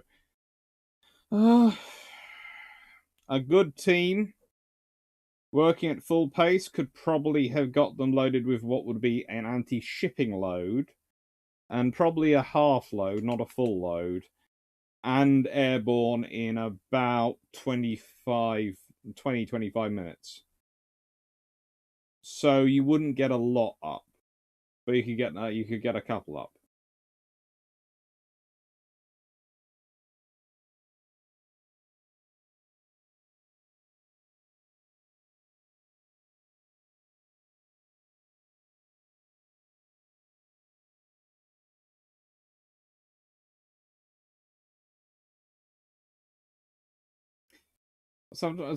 Well, that I mean, I keep trying to get together with Dan and with Drak. We keep trying to organise something, and we haven't been managing.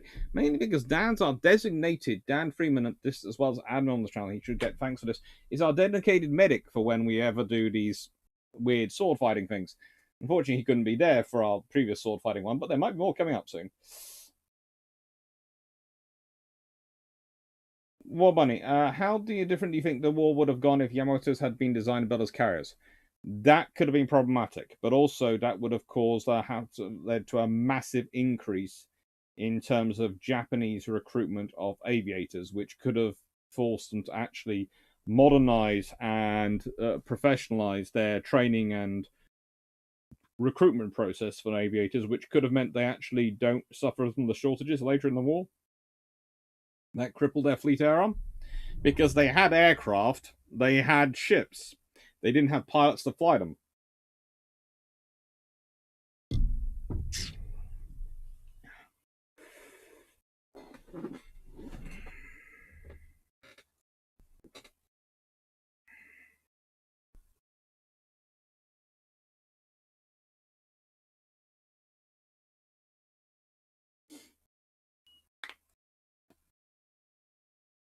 Okay, Fluff. What's up? Paul Bashak, or adds fans to the case. Unfortunately, what we're talking about is my laptop, which doesn't really take fans being added to the case. But I think it's going to be a custom build at this rate, because trying to get... It's almost as expensive to get a... buy a graphics card as it is to buy a pre-built laptop computer. Be back in a second. Fluff wants to go be Fluff.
You happy now?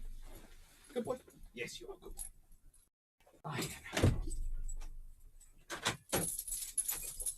Woohoo! We have full internet working again down here. That's good. The internet has picked up and managed to get back to full status. That's good. And you want... What do you want? Want that? Right.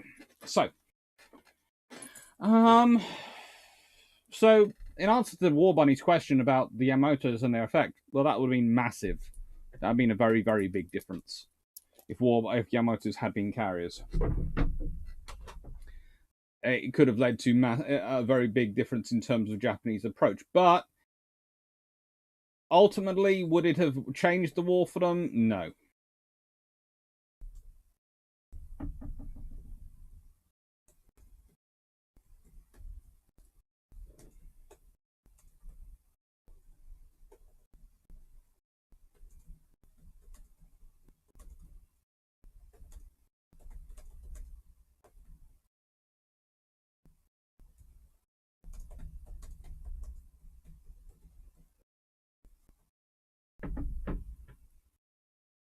Because eventually they're still fighting the same issues.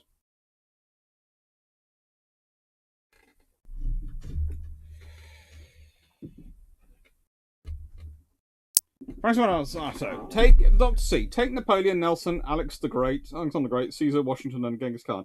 Put them on a hill overlooking Pearl Harbor. What could you imagine their impressions being? Well, Nelson and Genghis Khan would probably be thinking this is rather half-hearted on the part of the Japanese. Napoleon would be asking, can he borrow the artillery? Caesar would be going,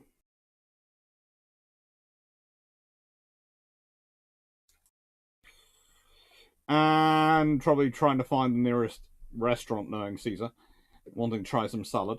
And Washington would be probably issuing orders, because as the most senior ranking military officer in the United States history, and I think he's still is considered the most senior officer, he would probably be taking charge and giving orders and telling people they were doing things wrong.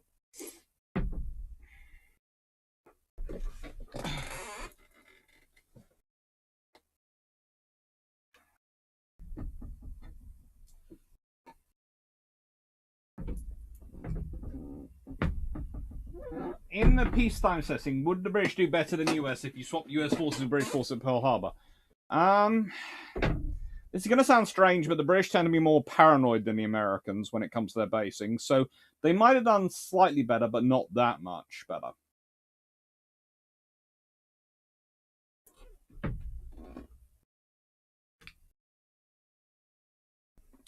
Juicy students. So, with the Doctrine being what it was, did the IJN have a construction program which matched the Doctrine, or did they forget why they were building ships? This is the trouble. They have a lot of doctrines. And to an extent, you can argue that they do they do build ships based on a peacetime doctrine, not a wartime doctrine. For example, if we are going to talk about, well, I would say this doctrine is not a war-fighting doctrine. This is a deterrence, peacetime doctrine. And it certainly... Yes, you'll get your tea soon. It'll be brought out. It certainly does guide Japanese construction of warships. But I don't think it's necessarily the sensible doctrine for their own warfighting. It necessarily leads to ships which are a sensible fit for their warfighting doctrines. And especially not this one, which I would argue that if you're going to be facing an attrited American fleet, which is already damaged anyway, you don't need to surpass them in individual ship capability. You possibly would like to have a number advantage over what the attrited fleet is, but really your individual ships just need to be roughly as capable, if maybe slightly more capable, but roughly as capable as their American counterparts.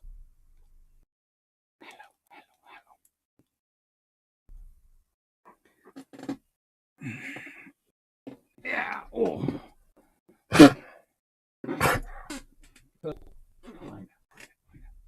Hello. Yes. Well, I'm trying to get in the camera so I can be seen. Timo Luka, your Japanese needs a bit of work. I know it needs a lot of work. I'm hoping Kanika's not watching this evening because she'll be quite rightly holding her ears and crying. Or Thomas.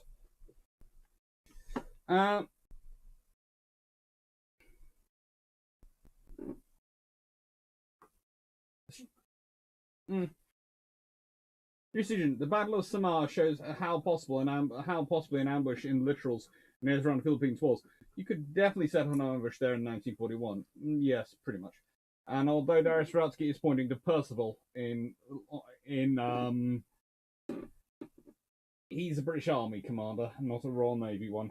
And let's be honest, how do I put this? The A team of the army were all fighting in North Africa. The B team were pretty much protecting the UK and doing stuff there. And the C team are what's in the Middle East and Malaya. Hello, we happy? Good boy. Okay, that's what we want today. That time. Yeah.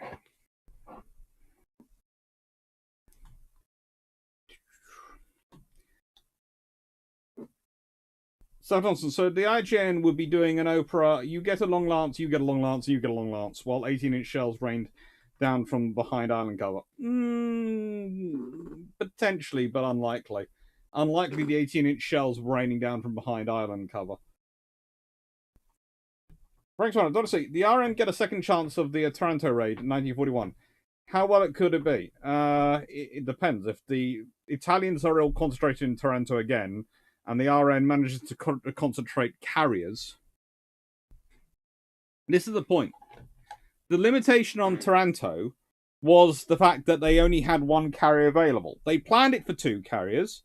Originally, it had been planned for a carrier that was supposed to carry 36 swordfish, and their hope was that they would have 2 of those available, because the original plans had been glorious, but glorious plus courageous. So the original plans have been based around the idea of 72 swordfish for any strike on Taranto. So they end up launching it with 21 because they take 24, but 3 have had their engines damaged by oil, bad fuel, basically. So if the British get to run it again in 1941, then A, they're probably using albacores by that point. And B, if they get a second carrier, then great, they'll do a lot more damage.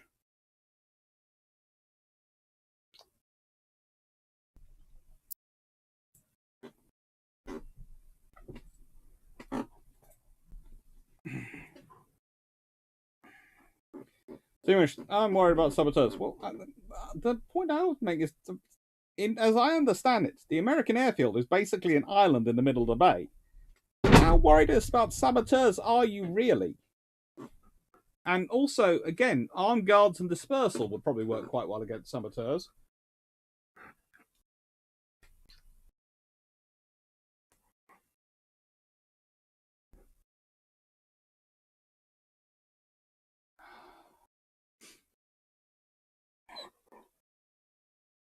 Delete it. What was happening to the bitrate? Again. Teamlog, get a proper PC. That is my plan, to get a proper PC.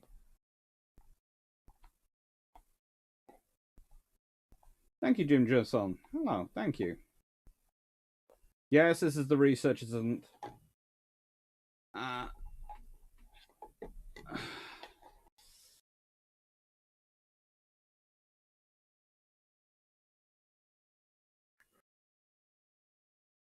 Thank you, Stafford. Bitcoin mining has driven up cost of graphics cards and other PC hardware. They now consume more power than entire countries are buying power plants in America for their massive server farms. Don't get me started on Bitcoin mining. It really annoys me. It takes so much away from it. This is what's causing half the trouble, and half the problems are getting my own tower fixed, because my tower needs a new graphics card and a new motherboard. And normally that's not that expensive an operation, but at the moment, with a tax bill and a car gone wrong, it's been thanks to Bitcoin mining, it's pushed it all.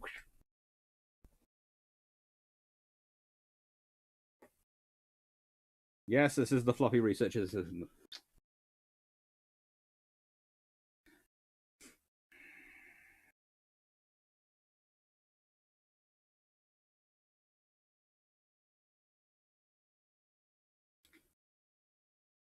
Trentlanco, 2 each, 4 fleet carrier Kita Batai battle groups would have raised would have raised really caused trouble for the Allies until the USS Essex swarm arrived. More than likely.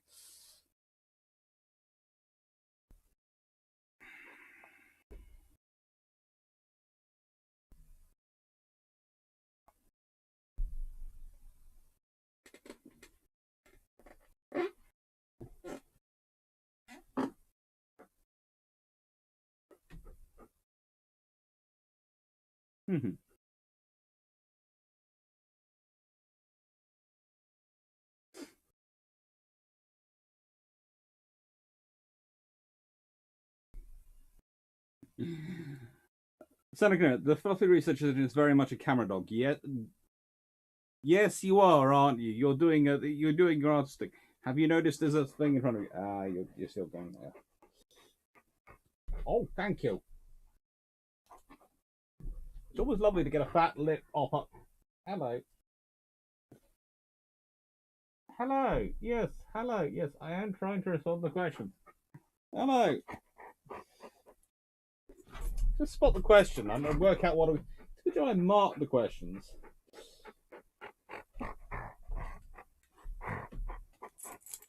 Hello. Frank's wonder, have you ever heard of the Austerlitz Pyramid?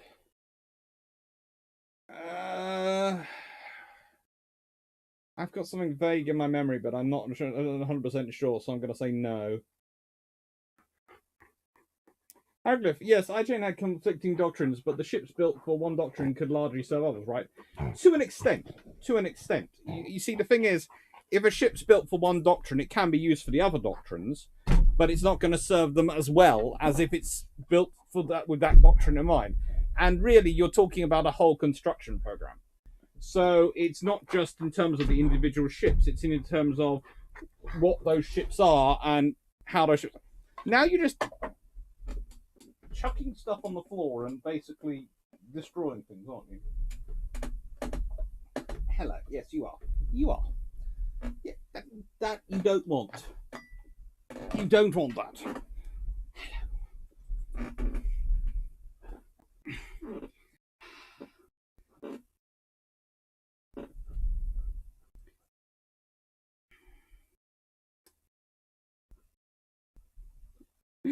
Oh.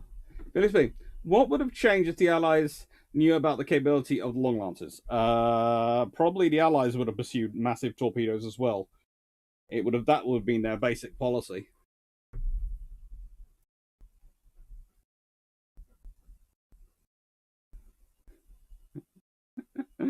Oh. Oh dear, circles again. Sorry about that, old Richard.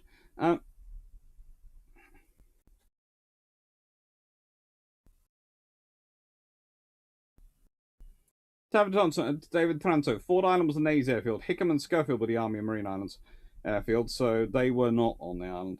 That's annoying. Agloff, never believe your own propaganda, never underestimate your opponents, and they are literally about to. Yeah.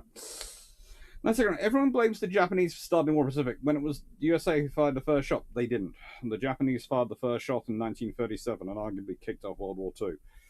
They also fought a war with Russia and all sorts of things as far as the Pacific is concerned. And in the nicest way, it doesn't matter if you're sending a declaration of war and attacking someone else's base. It doesn't matter if the other person fires first, you come in to attack them. You have done the aggressive action. You've started the war.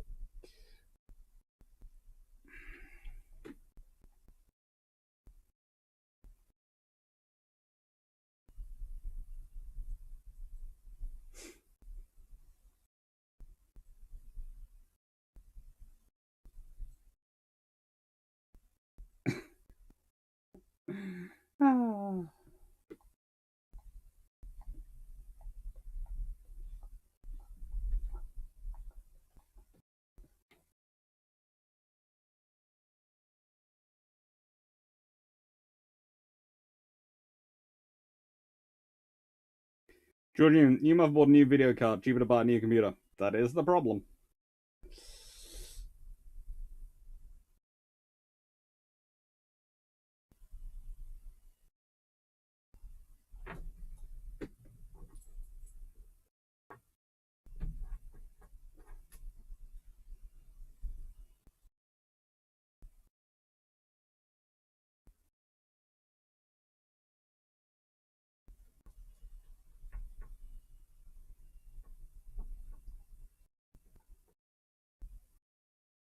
Mitchell Oates. Okay, my $64 question. What were the US's current plans on December 94 in the event of war with Japan? Specifically, big picture in regards to USN. Deploy forward and try and get to the Philippines. That was the idea, and basically meet up with the British in the Philippines and attack from the Philippines. Their idea was to deploy forward, secure the Philippines, and then from the Philippines push north into Japan.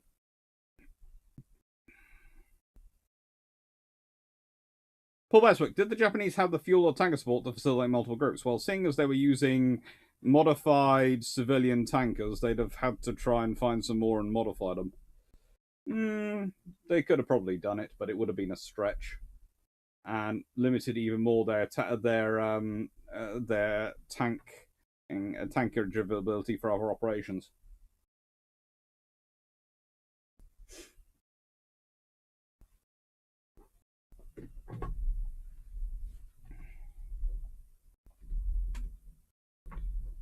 Frank Spanner, Dodge C, do you feel that the ride of the USS Nevada during the second attack helped distract the IJN from better targets? Yep.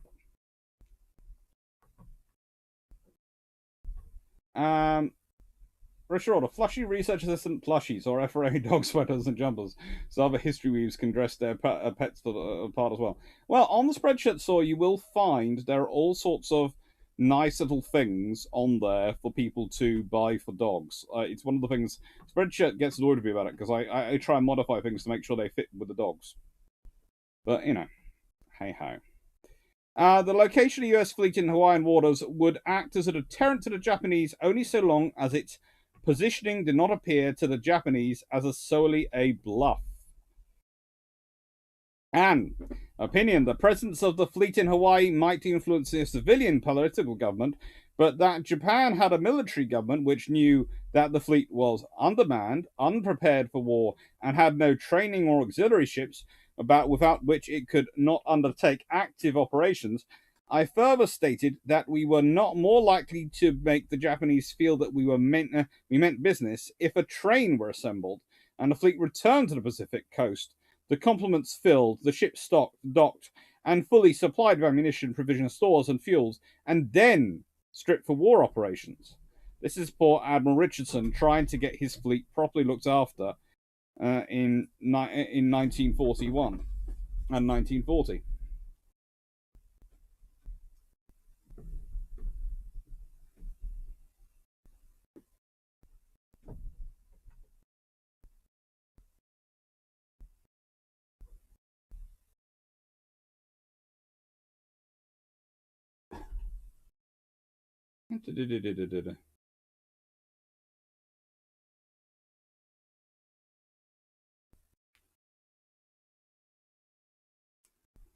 Budgate89, do you think the original South Dakota class battleships would do any better than the historical US battleships at Pearl Harbor?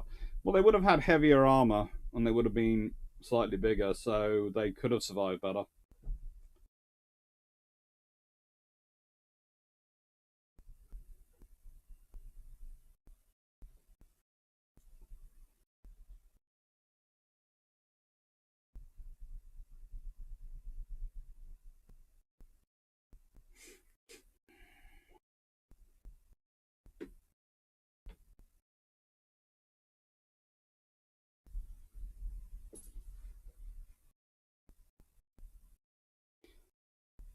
Paragraph, knowing that they have massive long-range torpedoes isn't knowing that they can fight really well at night.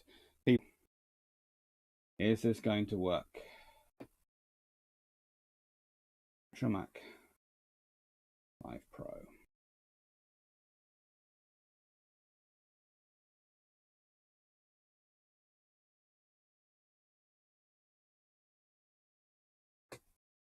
And hello, I'm waking. Hello.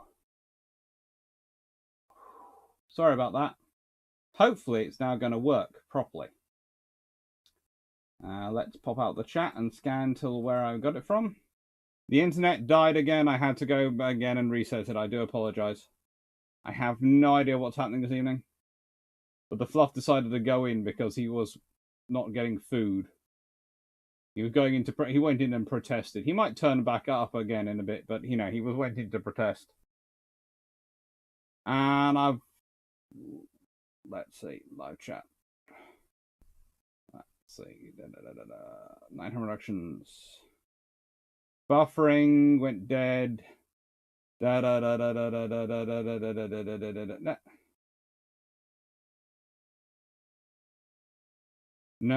Steamish. No, I wasn't.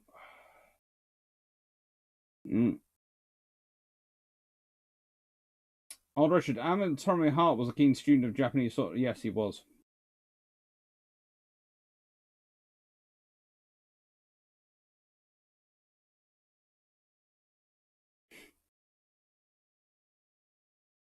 Yeah, I have no idea what's causing it to be so fun, but hopefully this works. And you might have noticed I have taken... Well, actually, what I've done is I've taken the refresh down from 60 frames per second to 30 frames per second. I hope that's okay. I've left the other stuff at the level it was previously, but I've taken the refresh rate down.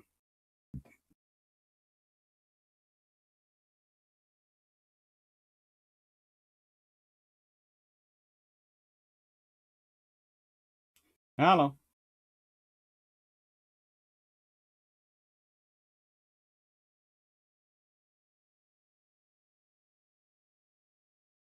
Reductions. My position regarding the change in tactics and concern towards night fighting is based on the RN-IJN early 20th century cooperation. Yusén surely knew, due to observers, how well the RN excelled at night fighting. If they can do it, it would allow for possibility the IJN can equal them. Hence why I'd be concerned about long lance and night ops, but I do see your point. Yeah.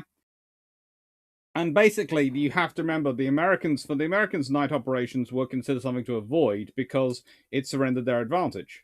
It surrendered what they had as a winning tool. The bitrate is still way, way low. And I'm not sure why it's so low. I do apologize. I have no idea why it's so low. It's saying good status and all these things. They recommend a bit rate of 4,500 kilobytes per second. And I'm currently at about 3,000. So I'm doing about 2/3 of what it's supposed to be. Normally I'm okay, but I don't know why it's playing up today. Yes, tech problem again. The internet entirely died again.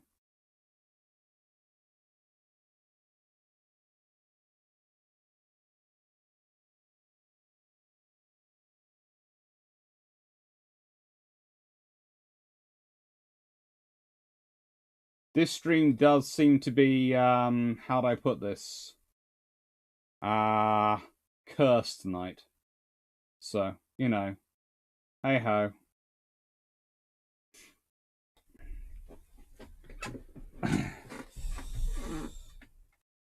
Hello, War Bunny, thank you. And thank you, people. No, I'm not even responding to that one, Simon Thompson. Hello, Dan, you're right. So how much damage could 8 swordfish do if they're attacking instead of the Kido Batai? Not a lot. There again, if the RN had been attacking, they would have been attacking in the dark of night, and there would have been not much the Americans could have done to protect themselves against them.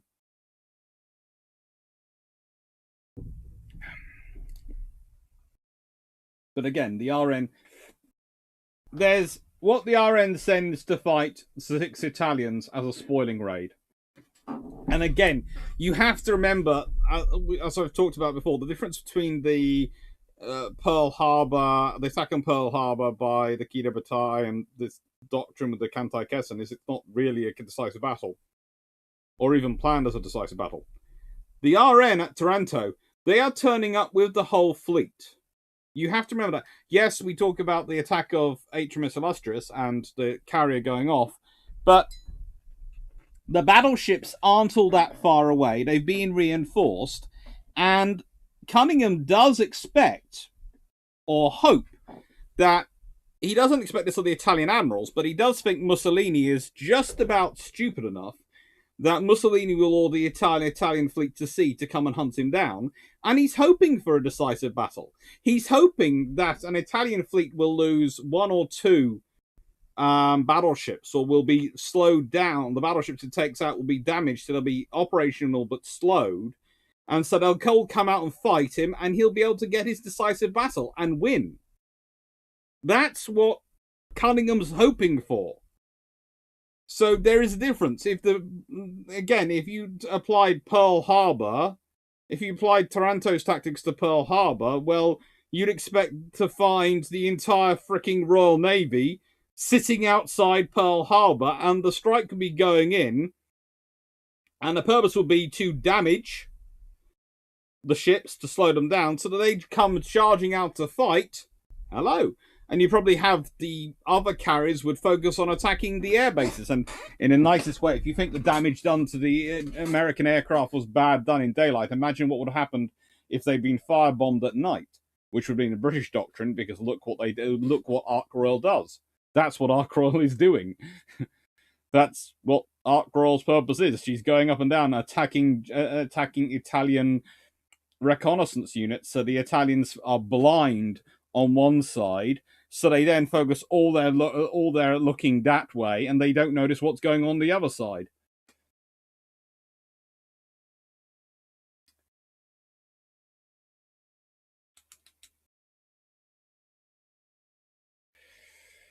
It's fun times. The Trophonius. Hello, everyone.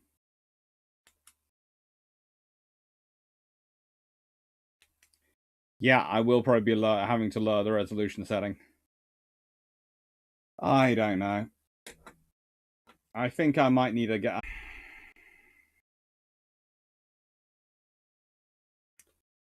Right then. So, hopefully that gets up to roughly the right bit rate and keeps going.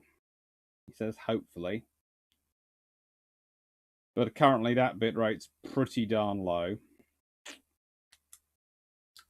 I don't know.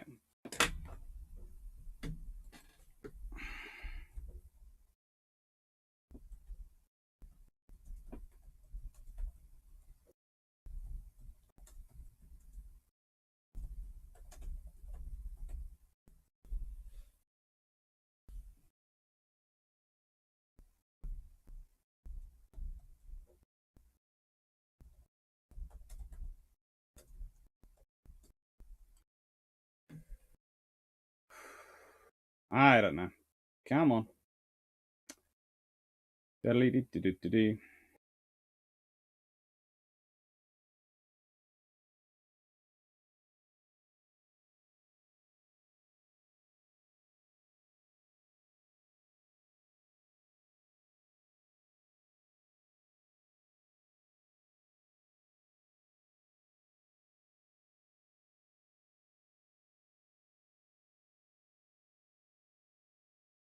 Right then, so I've taken down the image quality and the frame rate to try and improve the bit rate. I don't know.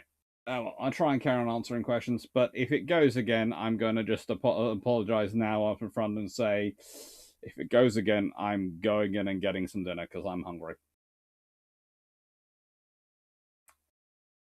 That's a clear one. Technically, they did lose 3 battleships. So I count Dulia and Littorio sunk.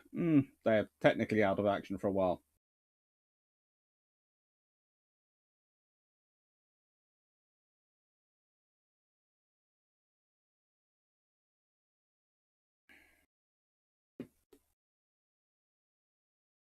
It is tempting to go back to my phone, but that seemed to be getting even worse signal than the hard line, which is currently working mode.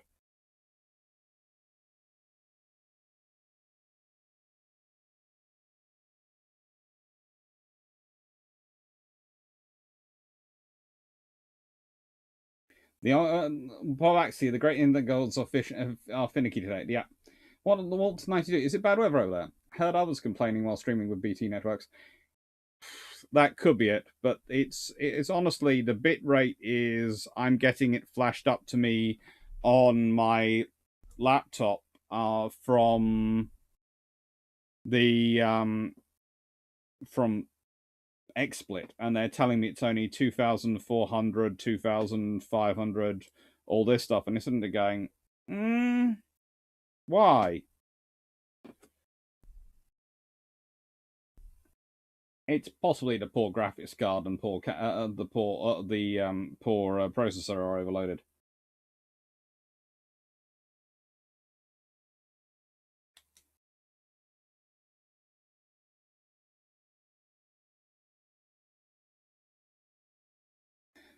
I'm not double streaming.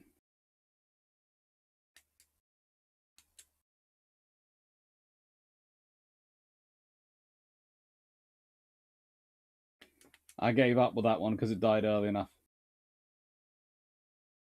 Samsung, it's definitely not filled up my computer with stuff and correspondence. Yeah,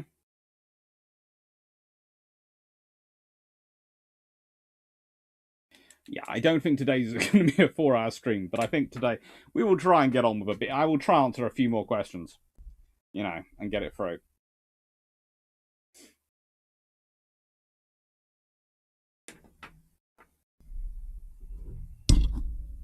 My plan is to at least get to roughly at least 2.5 hours for you all.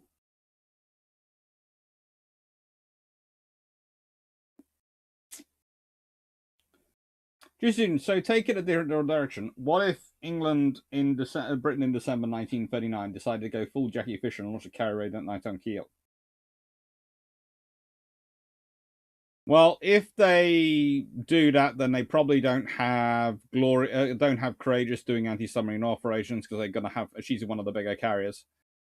So you don't have Illustrious left in service. So you're going to take Glorious. You're going to take Ark Royal. You're going to take Courageous. They're all in the right positions. So you're probably launching. Well, let's be honest. You're probably launching somewhere in the region of 48 plus 36 and 36. So you're looking at launching 120 Swordfish and probably 48 Skewers in such a strike. That's 24, 12, and 12 from each of the three carriers. You might include Furious as well. If she turns up, that's your 4-carrier strike group. And that's probably another 24 Swordfish and probably another 18 Skewers. So that's what, 60 Skewers and 144, so 204 aircraft. They would probably do it in 2 waves of 50-50. And they would take out all 3 of the ships that the Germans had in Kiel, which would have been Scharnhorst, Gneisenau, and the remaining Deutschland. Which, considering, would have been the Scheer, because the Graf von Spee was down in the South Atlantic and the Deutschland was in the North Atlantic. So it would have been a fairly dramatic thing if they managed to hit. And they'd probably done it at night, in which case they would probably not have been intercepted by German fighters, because the Germans didn't have night fighters in 1939. Nothing there. And if you've got that many torpedoes coming in, yeah, there ain't much going to survive against that many ships. The thing is does the risk justify the reward? Well, knowing what we do about longer-term war planning, yes, probably.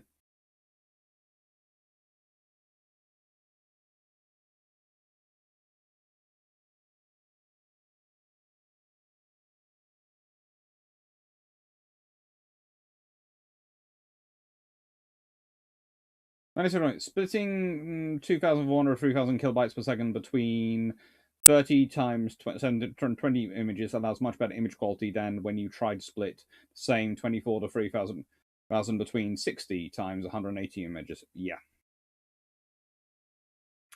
It does improve things. It's not high definition, but it works.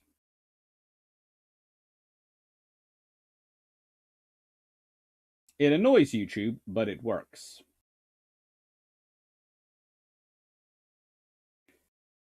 Take care, Kenry.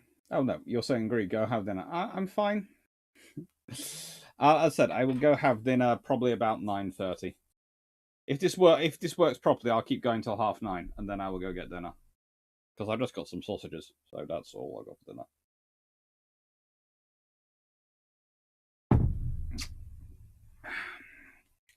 Right, so let's see. What was something about Pearl Harbor you did not know until more recently?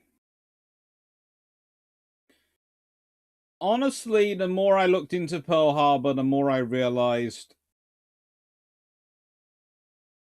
This is going to sound strange. How much of a ad hoc operation it was.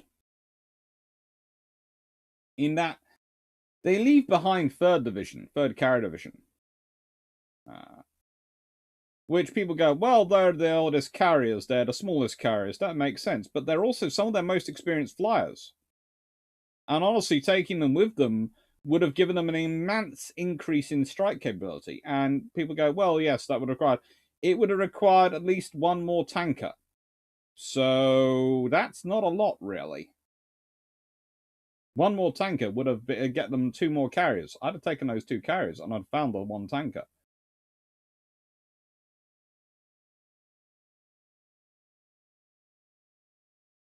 Should the IJN have launched the 3rd strike, as Yamato had planned? Because they did launch the 2nd strike. There is a debate over whether or not the 3rd strike is planned or not, and I would argue the 3rd strike is planned on the basis of the carriers being destroyed in the 1st strike and being in Pearl Harbor. When you don't know where the carriers are and you're worried that they could launch a strike against you while your aircraft are off attacking the enemy, you can understand to an extent a reticence about launching such a thing.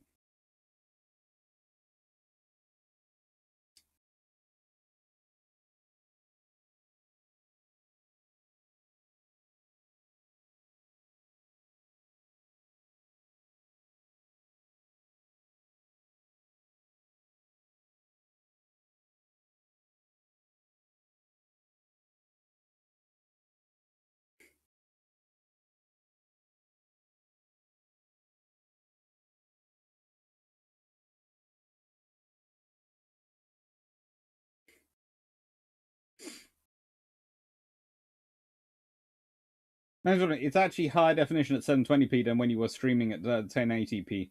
Thank you. Oh no, Sheer and Twins gone. Does Hitler give up on surface ship warship at that point? Makes the RN's job so much easier if they go SW only in North Atlantic. Potentially, but potentially the Kriegsmarine blames it on the Luftwaffe for not protecting them. After all, they're sitting in Harbour. They're supposed to be under the protection of the Luftwaffe, who are supposed to be protecting Kiel, and probably gets blamed on them not having their own carrier. What it conceivably could do is it could lead to, instead of the efforts being put into repairing and repairing and getting ready the basically when they're doing Scharnhorst and Eisenhower and they're having to get them working and the 15-inch guns for them, they could put the efforts into the Graf Zeppelin. So it could be that the Bismarck, when she goes out, has the Graf Zeppelin as a kind of part. That could be kind of interesting. Very short career, but could lead to an actual carrier battle in the Atlantic.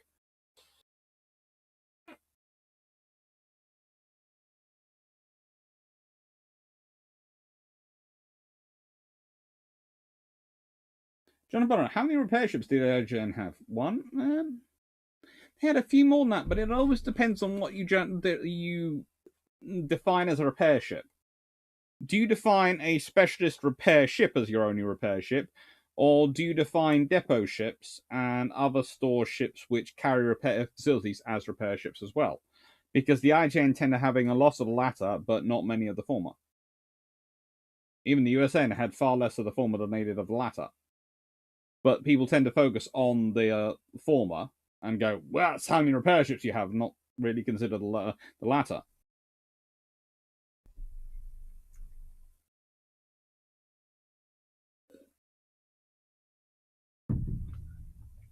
Sure, Mac, it's my understanding that the first strike was to be launched if there wasn't enough damage to the ships in the first two.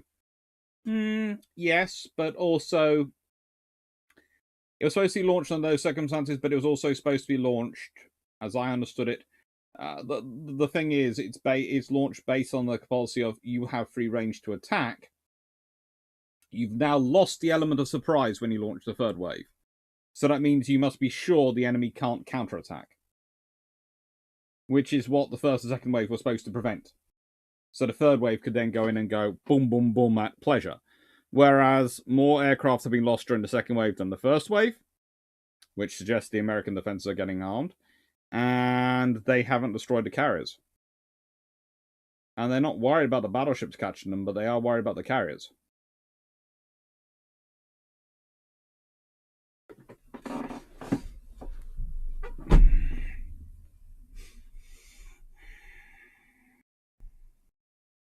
That's a clear one. Except they have 100. Okay. Yeah.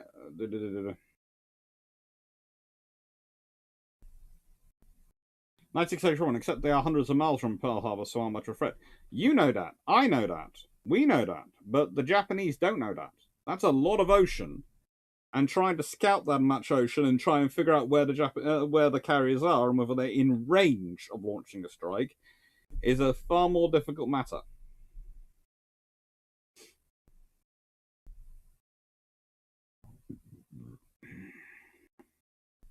Patrick Clayton. Hi, pre-war. Did Japanese naval leaders who had been kicked out of the Navy, would the army have taken them, or would they have animosity made it impossible? The latter. Senator, what would the UK pre-dreadnought fleet do in World War II, or would they have been too old? Let's put it this way: the odds of them having any pre-dreadnoughts around is very low. They wouldn't have been around. If the treaty system had allowed it, they could have had more dreadnoughts around. They certainly might not have got rid of the 13.5s as quickly as they did. And let's be honest, if you're going to use an R class, you might as well use a 13.5-inch battleship, a 13.5 sort of Orion or something like that to do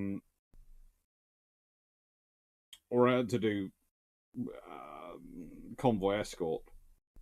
Because let's be honest, even if the Sharnos and Gneisenau turns up, if you're dealing with a 13.5-inch gun battleship, well, under the rules the Germans operate on, they're not going to engage, and that can pottle along quite happily.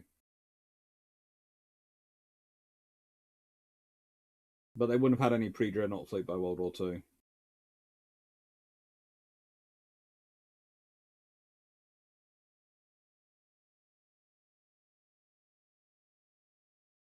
Notes, I believe I'll call it night. I have an 80-year-old rifle to clean up that I recently found in the closet when my father left it 10 years ago before he passed away.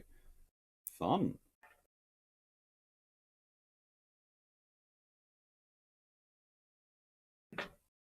Steam Lane, if the Japanese had not attacked US interests and just went after British and Dutch territories, would Roosevelt have been able to declare war on Japan? Yep.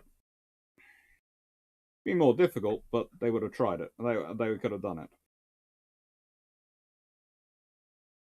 Because it would have been aggression by the Japanese on what was Western territory.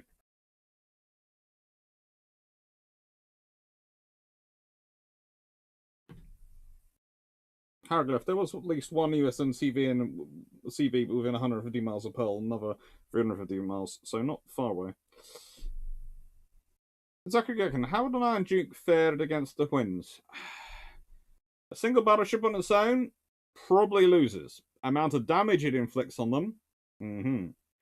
And you have to remember, that's the thing. The Sharnos Knights are now under stricter orders not to get damaged. So that's the problem. If they're trying to avoid damage, they'll keep out of range. And if they're keeping out of range, they're not in range of its 13.5-inch guns. especially if it's had its. Because knowing the Royal Navy, they'd have upgraded and kept the targeting systems and all those things as upgraded as they could.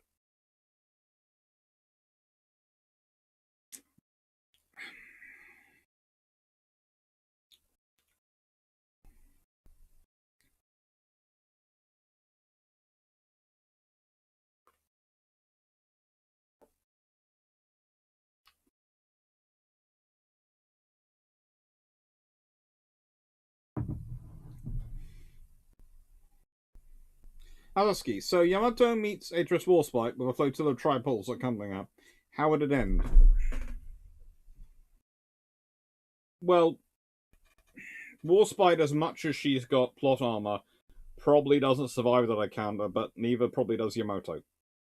Because probably while she's having to focus her efforts on engaging Warspite, it depends if it's night or daytime. If it's nighttime, then Warspite might get really, really close. But if it's daytime, then it'll be a long range. At nighttime, there is actually a chance Warspite gets away. But the thing is, they would get close, they'd fight it out, and probably the tribals would be the ones which would finish it off. But there'd be a lot of sunk British ships on the British side. The question is, would you exchange half a flotilla of tribals and Warspite the sinking Yamato? Probably the British would do that, but considering they have more destroyers and more Queen Elizabeths, but they probably prefer not to. The ideal would be for the British would be to meet Yamato with a Queen Elizabeth class, a Nelson class, and a couple of KGVs. That would be what they'd aim to meet up with, and some tribals and some and about 3 other flotillas of destroyers. So you'd be dealing with probably around 32 destroyers and 4 battleships, and that would be what the British would be happy meeting Yamato with. But if they're just meeting her with Warspite, they'd prefer to meet her at night. And if they met her at night, then they try and get as close as they could before opening up with their guns. And the tribals would probably, at the same point as the battleship opens up with its guns from one side, the tribals would fan in and come from other sides, firing their torpedoes and their guns. So Yamato would think it was surrounded at one point. That'd be their plan. And the other interesting thing is, considering if you consider the tribal technique of basically reconnaissance by fire, i.e., using their guns to illuminate their target by shooting at them, that could actually have an interesting effect on the Japanese systems of night fighting because they're visual based, not radar based at this much war. But yes, the Yamato class does have a radar, but its radar is it's a fairly efficient radar.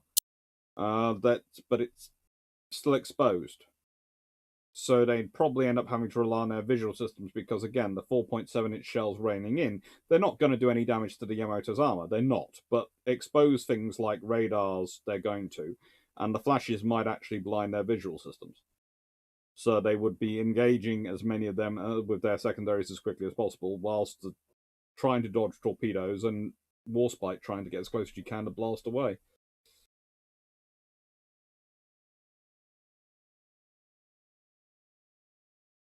Oh, Richard, I can imagine Lion and Tiger blasting Sharnos Knight out to bits. It would have been sublime. And they'd have had to be slightly up armored, but they could have probably done an interesting job.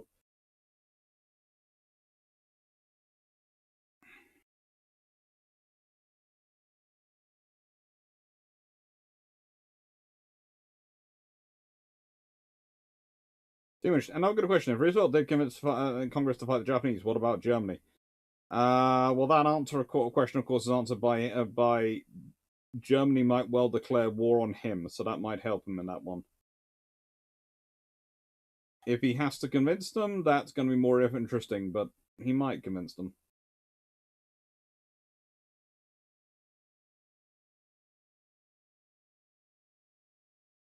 Given the Iron already had logistics nightmare with 16, 15, 14-inch calibers, why not a fourth caliber to the logistics train? They would have probably willingly started committing Harry Kerry on various people. At least the Royal Navy logisticians would, probably not the politicians.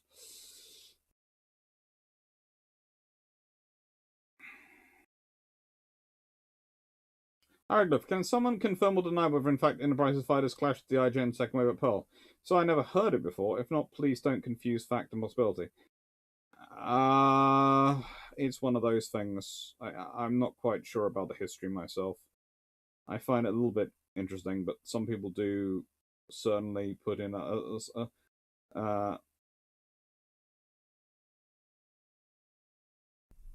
put in as a fact. I think it's their scout aircraft, not their fighters, which get involved. So anyway, what would be the other shit that could be made useful in World War II? The Great Eastern? Conversely, you might be right, but that was mainly from a cable laying perspective. Nice to lay some more cables across the Atlantic. You see, it depends on what you mean is useful. Do you mean useful as in a warship, or useful as in useful at all? Because at certain points, Britain would have quite happily taken any ship they could get. It's like one of the things when you're looking at the scenario that happens in the Bengal famine and etc. that happens. The British would have quite happily had any merchant ship they could have got their living hands on at that point. They didn't have enough to do anything they wanted to at that point. The Liberty swarm hadn't yet really started to be delivering numbers. All the others, it was all taking time. And that's one of the reasons why these things break down. And that's the problem in war. Everything, all the peacetime logistics systems are not designed to deal with warfare. They're really not. They're designed usually on the basis that the militaries will do their best to keep, and the militaries and navies will do their best to keep warfare as far away from them as possible. On the understanding, though, that the other side's militaries and navies will do their best to interdict them as possible. And that's what happens. And that's what you get. You get a breakdown.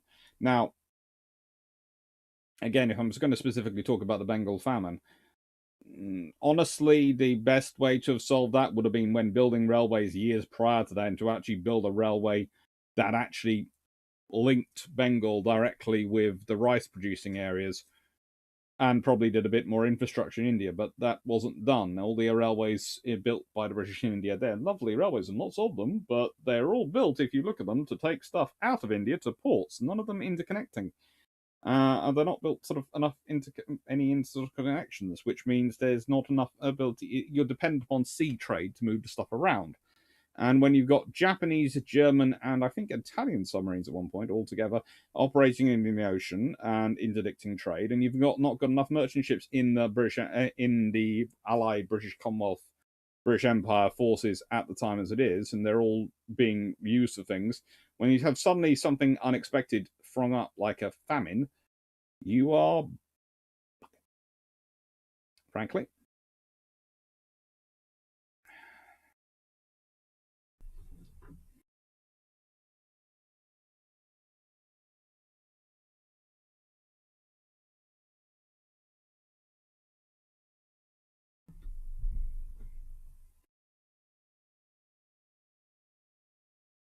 But guy 829, what orange ships would you send to Pacific to help the USN if you could send anything in like 1941 or early 1942?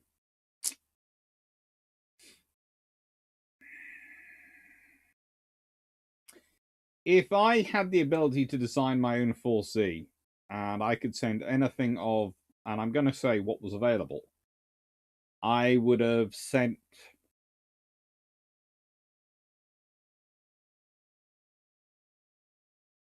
as many armored carriers as I could and as many battle cruisers as I could, and town class cruisers.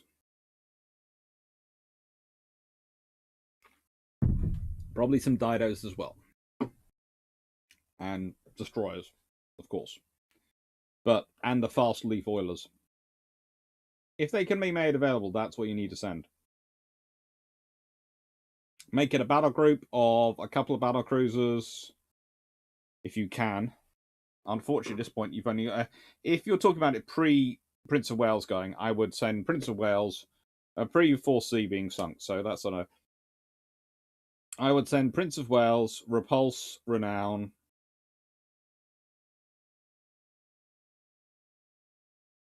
That'd be my cornerstone force.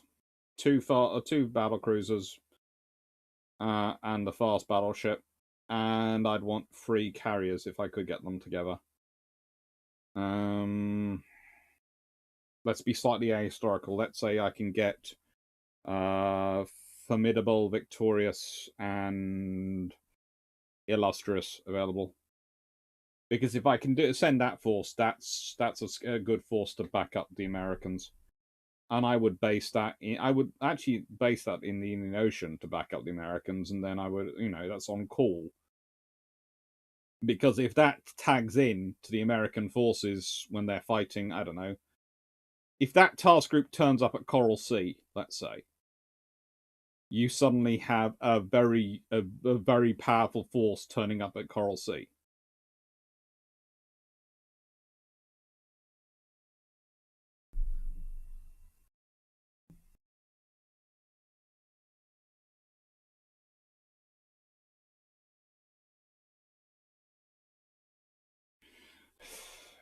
We know that Yamato and Musashi would have been tough customers, but like Nagato's, they are too short range. They need to fight across the Pacific, render them show ponies.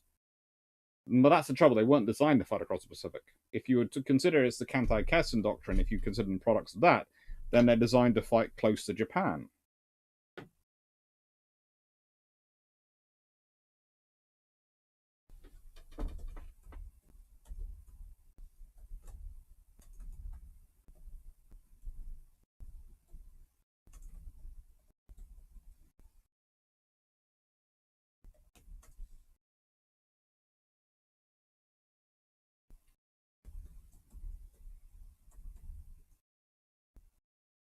So they're not really designed. They don't have to be designed to do the Atlantic, the crossing the Pacific. That's not their job.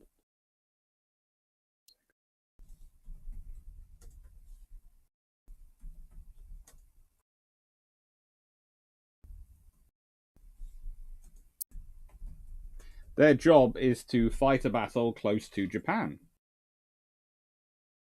And they will do.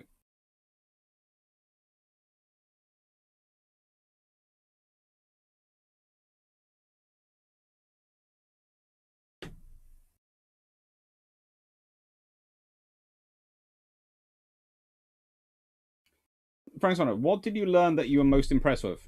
The depth of Japanese planning. The fact that they reacted as quickly as they did to Pearl Harbor being occupied, and they managed to do enough war games to sort of really have an idea about it. The fact is, if the plan had gone off as planned, it would have been quite a devastating blow to the USN. But if, it wouldn't have won them the war, it would have just given them slightly more time.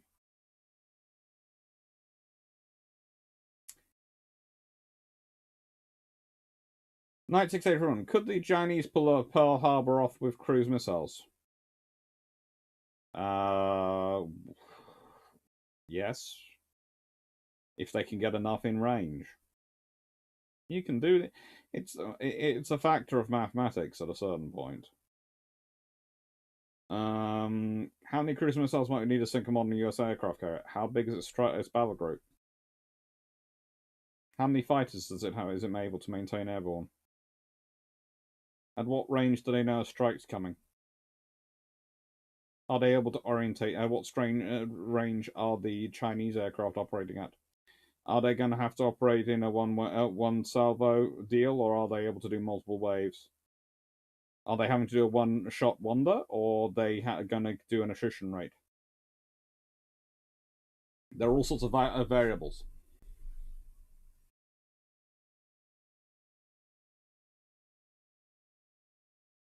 No. No, do not even mention that as a theoretical possibility. No. 13.5-inch guns for the KGBs, no.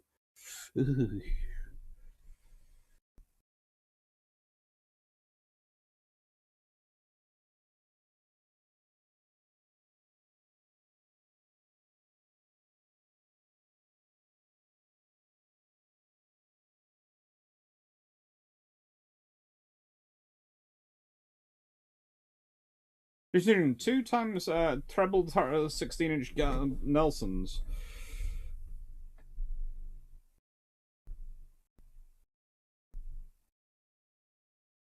Hmm.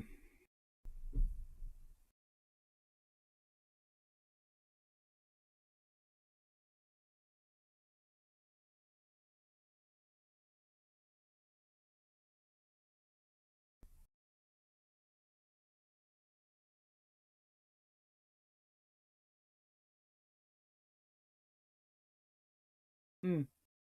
Arglyph, yes, there were at least exactly two Italian auxiliary cruisers on merchant ship vessels. At least one operated in the ocean. Hmm. Thanks, man. I'd like to say, is it true that Force Z almost got into fighting with IJN night before? If so, what could have happened?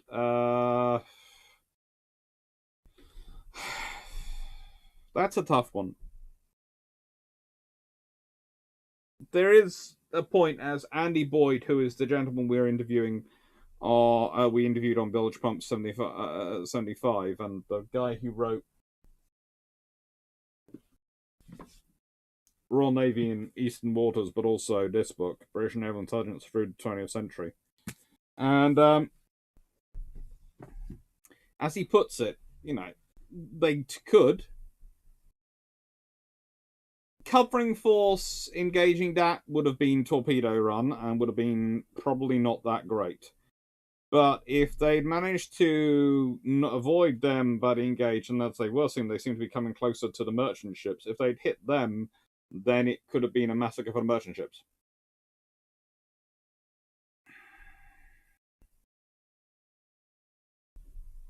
Henry, were Hermes and or Eagle East December 41? If so, why weren't they part of 4C? Speed?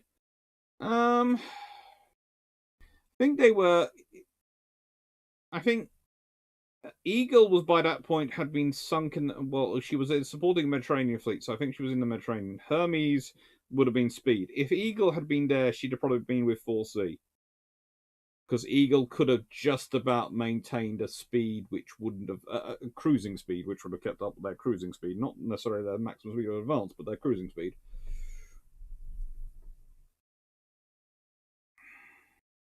Let's see. Renown, Repulse, Hood all form up in Med and are used against Italians. How well does that go? Not very well. You can't run away in the Med. And the whole point of a battlecruiser is it can dictate the range of engagement by its speed of maneuver. If you can't maneuver away because you haven't got the operating space, then you're mucked up.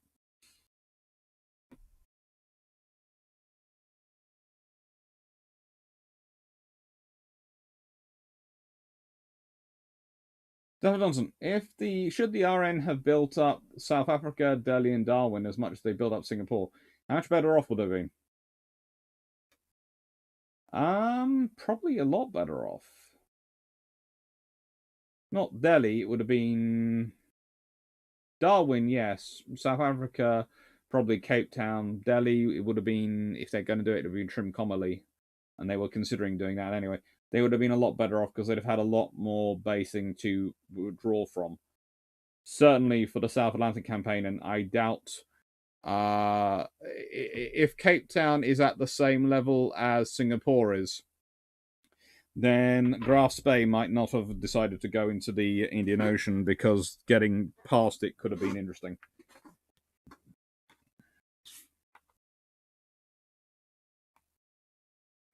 Death Squad, no, it doesn't. The British Viceroy in Bengal at the time doesn't help anyone either now. It's one of the funny things in history is that Churchill gets tarred with a lot of the brush for what the Viceroy was doing, and Churchill had really no idea what was going. One of the things that you have to remember is Churchill is both a micromanager and someone who tries to leave people to do their things because he's concentrating on what he considers more important things. And for him, it's something which should be sorted out by the local authorities, and he expects them to do their jobs. When they don't, they cause a lot of trouble for him.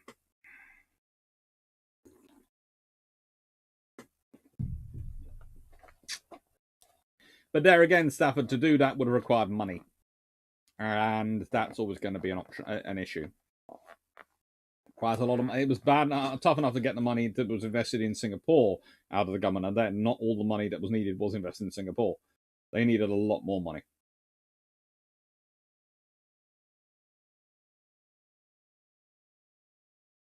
Paragraph, let's suppose the IJN sinks 4 carriers in port. They still can't occupy Hawaii. Well, yes and no. No, they can't occupy Hawaii even if they sink carriers in port. They'd have to bring troops with them. But if they do damage those carriers, you're saying 2 or even 3 get refloated. They might, but remember, carriers have wooden decks and they have lots of explosive materials on them. The odds are you damage a carrier bad enough it sinks in Harbour. The odds are it's not gonna be a functional reconstructive loss. So that puts you back to waiting even longer till the Essex swarm really appears.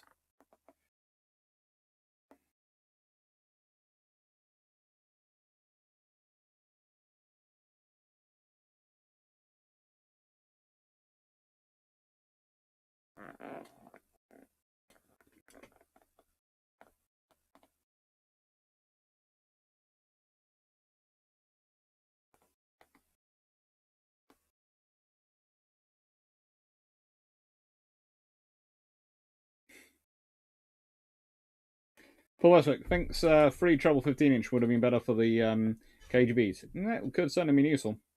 Thanks, man. Eagle was sunk in 1942. Yes, she sunk in the Med. She's the other side.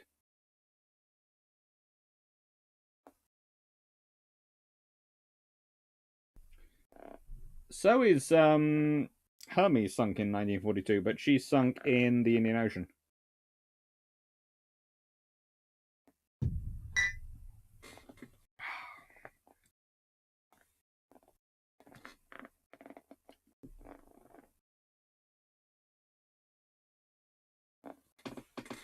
Hieroglyph, outrun what you can't outfight. Outfight everything else is a battle cruiser logic. Yes.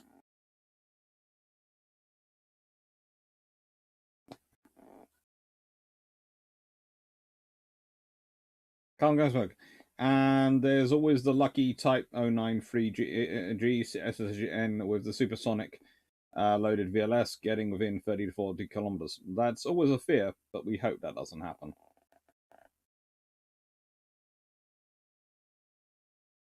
Right, I can imagine the Italian version of Dr. C always saying that the Italian Navy would just build their ships faster. Well, they probably... I know the Italian version of me, and they spend their entire time complaining that the Italian Navy couldn't build their ships faster, and the reason they couldn't is because the infrastructure was so badly organized. And that's the real problem for the Italian Navy. It's the same problem for the Japanese, that their infrastructure is very, very badly organized in terms of its layout. The British are lucky in that they have the infrastructure they have. They have sufficient quantity. It doesn't matter about the organization level. When you consider the efficiency of the American organization when they really build up their production facilities and the way they're able to build them versus what the British had available, you really do get an idea of, oh my.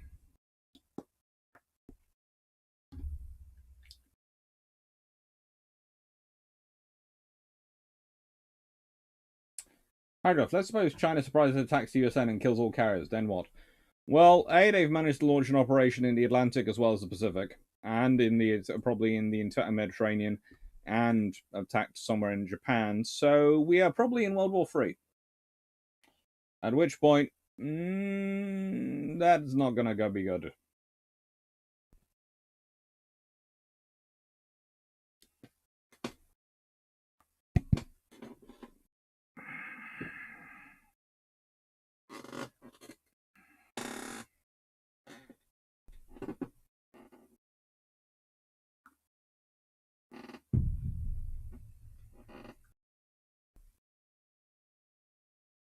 Dave Thompson, unit my follow-up. How would they have gone about it? So would an additional tax or something?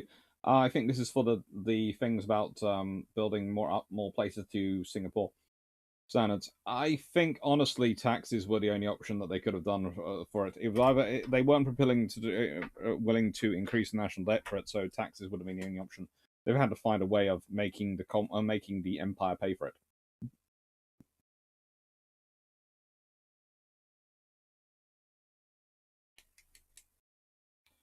How much better would have been had the RM managed to pull chunks of the Mediterranean from the Alexander faster after the start of war with the Japanese, saving Queen Elizabeth Valent from Italian frogmen?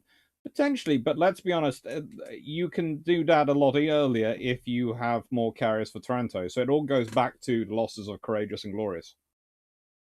If you have Courageous and Glorious around, you have a far larger strike on Mirza Kabir, which means Force H is under less pressure to watch the French.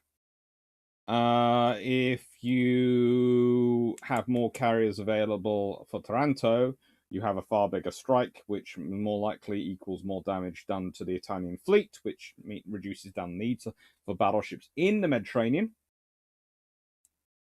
Probably doesn't eliminate them entirely. Remember, Giulio Cesare. Cesare, it does manage to survive, but the rest it probably does sort out. And so you end up with a scenario, quite likely, that the Italian fleet, it's basically, it's a compound thing. If you have the more strike power at the beginning, and I seem to remember when I was talking about Courageous and Glorious in that what if scenario, I had them also pointed out that if you'd had both carriers and they'd been operated together, and probably would have been and escorted Vice Admiral Cunningback, they would have been flying a watch. In which case, they would have spotted Shanos and Eisenhower quite a way away because it was quite a clear day.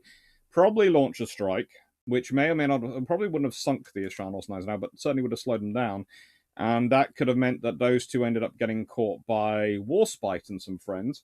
At which point we might have been dealing with a scenario where the Royal Navy only had 2 German battleships to worry about in the North Atlantic. In which case they don't need as many ships in the Atlantic.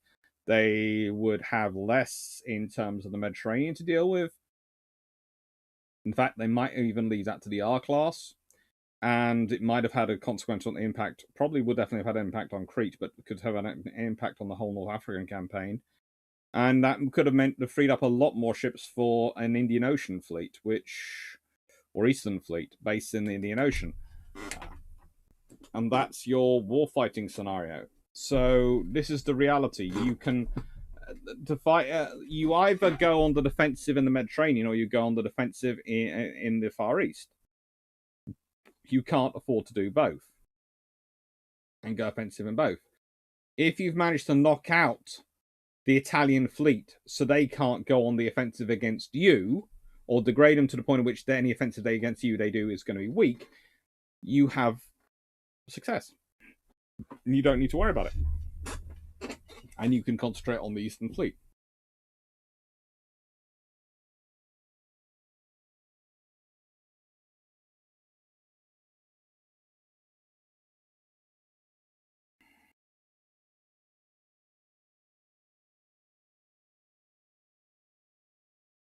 That's good. That's often one of the things put around, but I think it's overstated, and it's attributed to Churchill when I don't think it was. From what I've read and what I've seen, I am less than inclined to believe he was getting that involved.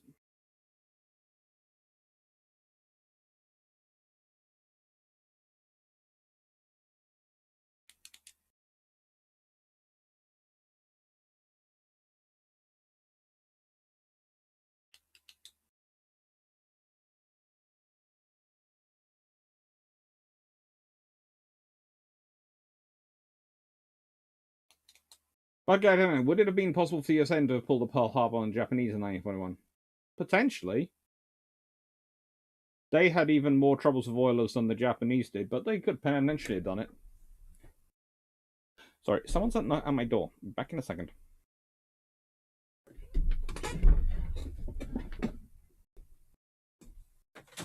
Hello.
I don't know.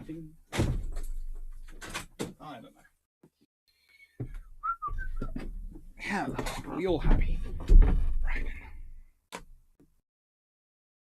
Sorry about that.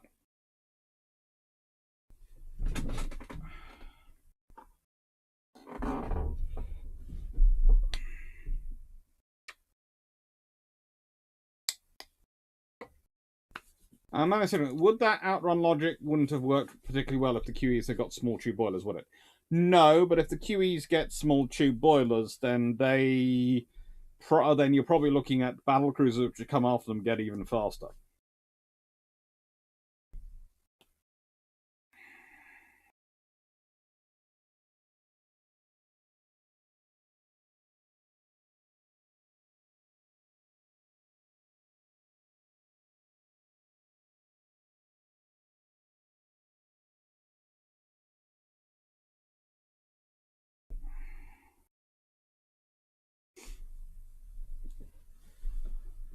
Kenry, how does modern lifestyle tech, including satellites, impact the possibility of Pearl Harbor type attack using service assets? It makes it a lot more difficult, but not impossible, but a lot more difficult. Basically, you would have to come with some way of either cyber striking the satellites so they don't pick you up, or spoofing the systems so they don't spot you, or camouflaging your attack, i.e. using, let's say, a container ship which is loaded with containers of missiles.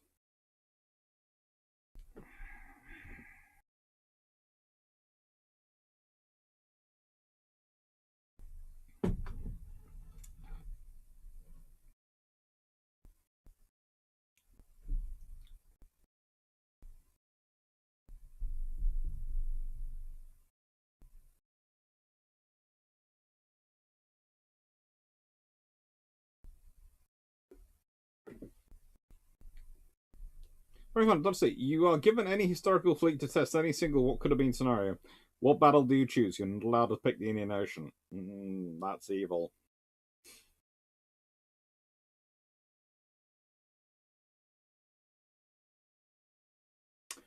I'd like to refight the Battle of Jutland.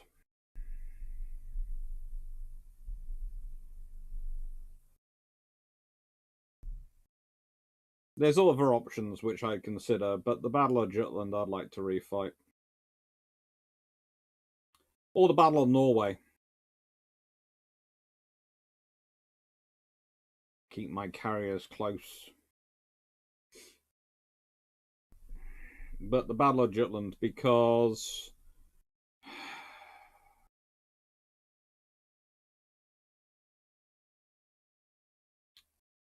if I replaced, I wouldn't want to really replace Jellicoe. I'd like to, but I'd of course like to replace BT, and I'd probably use Hood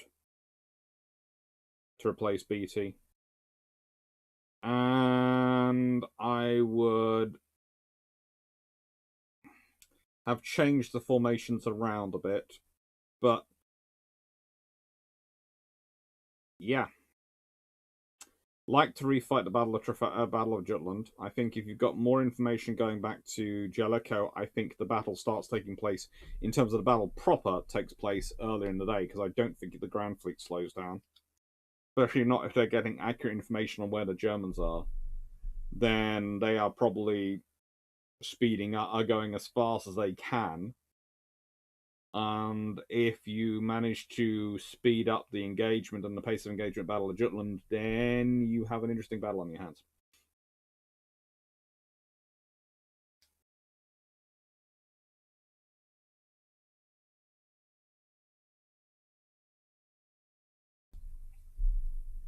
But guys, up to the Battle of Midway, the US was worried of Japanese invasion or attack on the Pacific coast. Was it possible for them to attack the Pacific coast with surface ships instead of subs? Potentially, if they had enough fuelers, but unlikely.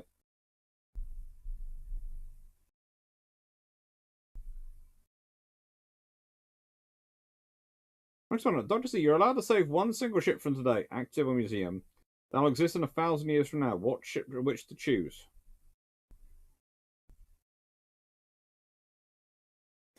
I'm British. If I don't say HMS Victory, I'm probably going to get killed, but I'd probably go for HMCS Hyder.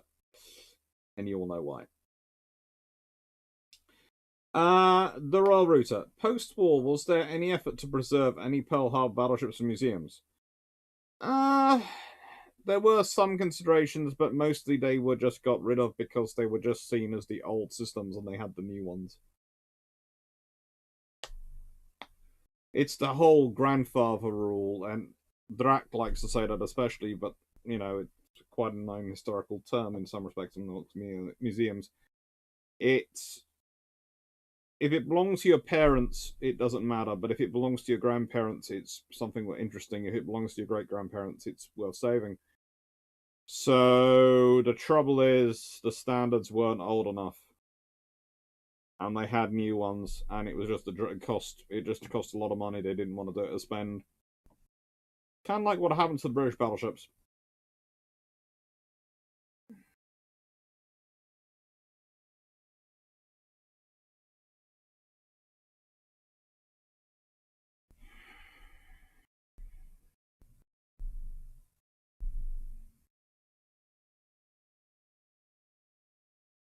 If you could Q-snap and command any warship or for a pleasure cruise, what warship and time would appear to choose?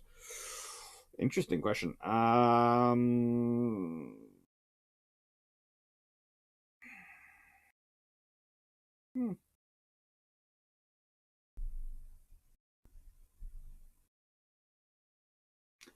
Possibly HMS Eskimo going into Narvik.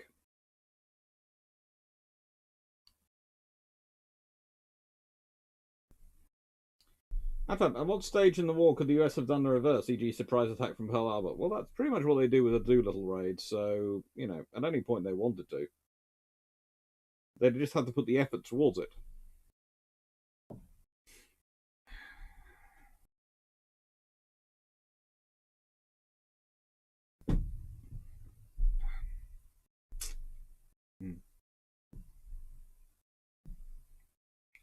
Now, Productions, when it comes to the British battlecruisers, Repulse, Renown, and Hood, what are the biggest ships you'd happily put them up against in a drawn-out gun duel?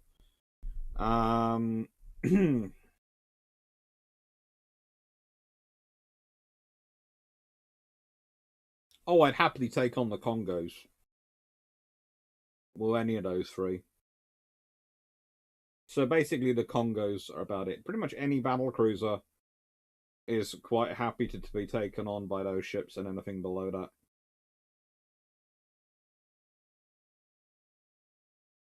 And look, I think Seymour gets a lot of blame by BT, but I don't think Seymour deserves the blame by BT.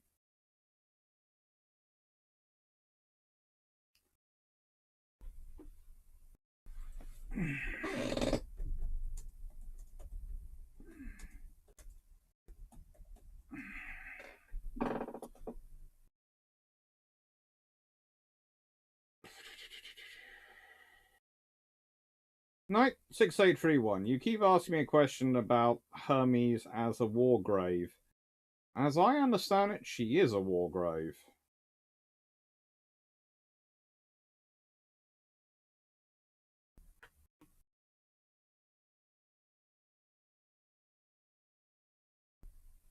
Yeah, I was like, she's on the list of GWC war grave commissions, so she's a war grave.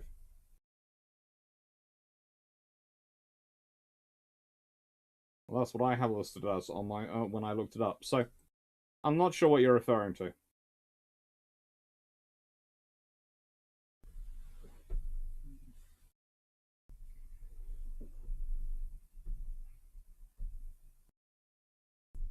HMS Hermes has been found.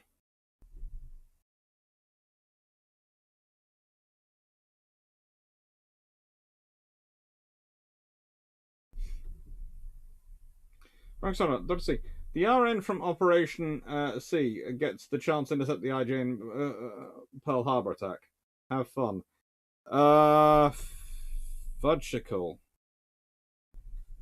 Well, if they launch a night strike, this is not going to be good for the Japanese. Because let's be honest, this is the point I often make. Even if the Royal Navy just takes out a couple of carriers, and that's the odds are what I think they would have got with a night strike. That's the Japanese down a couple of carriers, and they're now now going, what are we going to do? If it's pre-Pearl Harbor, they have all their strike there, but they're fine. If it's post-Pearl Harbor, they've had all the attrition of Pearl Harbor, all the maintenance issues, and if they've lost 2 carriers, what shape are they in to fight back? And the thing is, if it's a night strike, they then have to find the RN where they are that daytime. And the RN are probably as far away as they physically can be while still maintaining aircraft visual contact. Now, at that point, you go, right then, well, the Japanese will send up Zeros to try and hunt down the aircraft maintaining contact, and they probably will do. Whether they find that aircraft or not is a completely different matter, but because if it's a clear day, then the aircraft is going to be a long, long way away and trying to keep a spec. It's the trouble of doing anti-aircraft air search when you've got no radar. But they'll probably be doing fighter sweeps to try and spot them. If it's a cloudy day, then if it's something like a swordfish or a walrus, it'll be hopping from cloud to cloud. Again, not impossible, but difficult.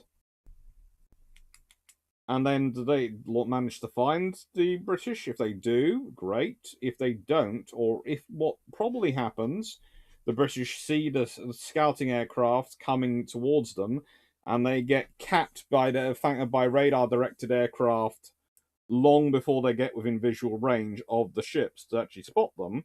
So the Japanese are left with well, we lost 4 of our scout aircraft in this direction, so we presume the British are somewhere over here. Well, do they launch a strike? Do they not? It becomes complicated. It takes time, and it takes time to work out whether you lost aircraft or whether they're just not reporting because their radios are malfunctioned. And maybe they get a strike off, maybe they don't. And if they don't, then maybe you get another strike in the next night, and that's going to be problematic. So this is the point. It's a case of, it's like most warfare, it's cumulative. And it's decision-based. It's not a simple roll the dice, this side wins this side. No. It's, you roll the dice once, you get a result. And that then affects the options the other side can take. So they roll their dice. And then you roll your dice based on your perception, not on what they might have done, but what you think what they have done, but what you think they might do, and what you know of what you have done, and what you think you've done. So it's constantly a treble blind scenario.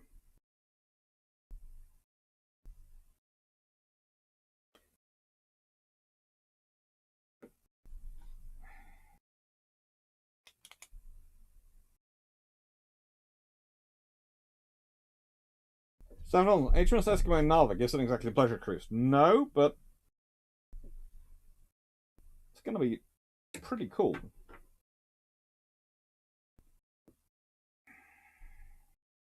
Glenn Cameron, probably a too long a scenario for tonight, but a clash between the French and Italian fleets before the French surrender.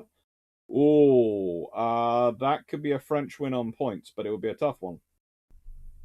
Because the French have some of the better new ships, because they have their ships are quite cool, but the Italians are the better reconditioned ships. And only have Littorio in service at that point, so they only have one of their new ships.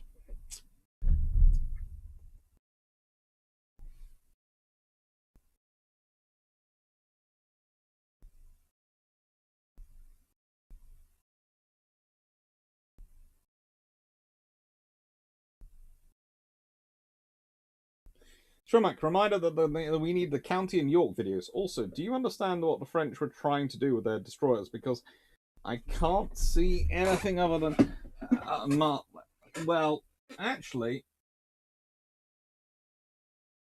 here is the thing. I've just received a book which is to review, but which might be the clue on the French warships. In the Age of Steam. This only goes up to 1914. But it's pretty good. And they have some pretty cool designs here. Ooh.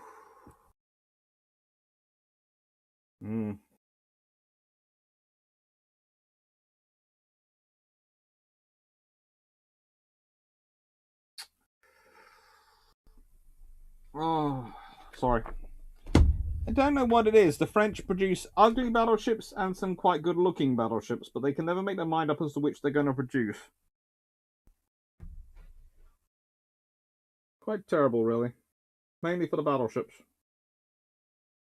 That's quite a clever system, though. It does give them 8 forward-firing guns. Oh. No. Quite a few good books arrived recently, and last couple of days. Bit behind on my book reviews.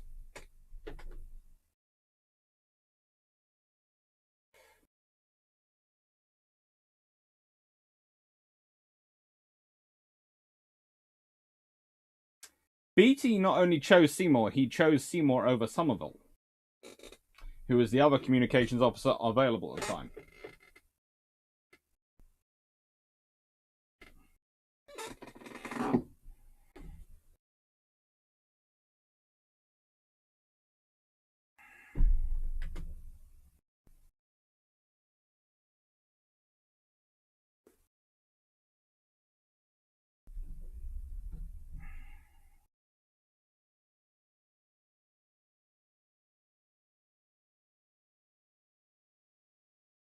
Decision.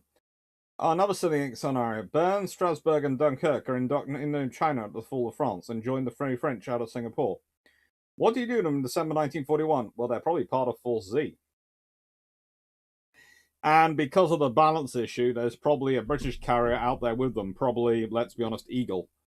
As that's probably the most... Or maybe Furious. Furious might have been sent out there. Could have been Furious. Well, there could have been an armoured carrier sent out there. But that, you know... Either way, that's a far more capable force that you've got to deal with the Japanese than what Force Z has on its own. 9691. Yeah, I'm fairly sure she's being found. I'm fairly sure she's a Commonwealth war grave.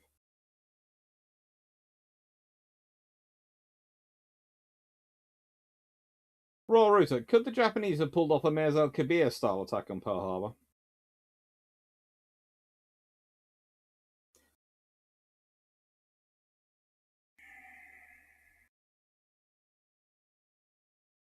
I think that's to an extent what they were trying to do.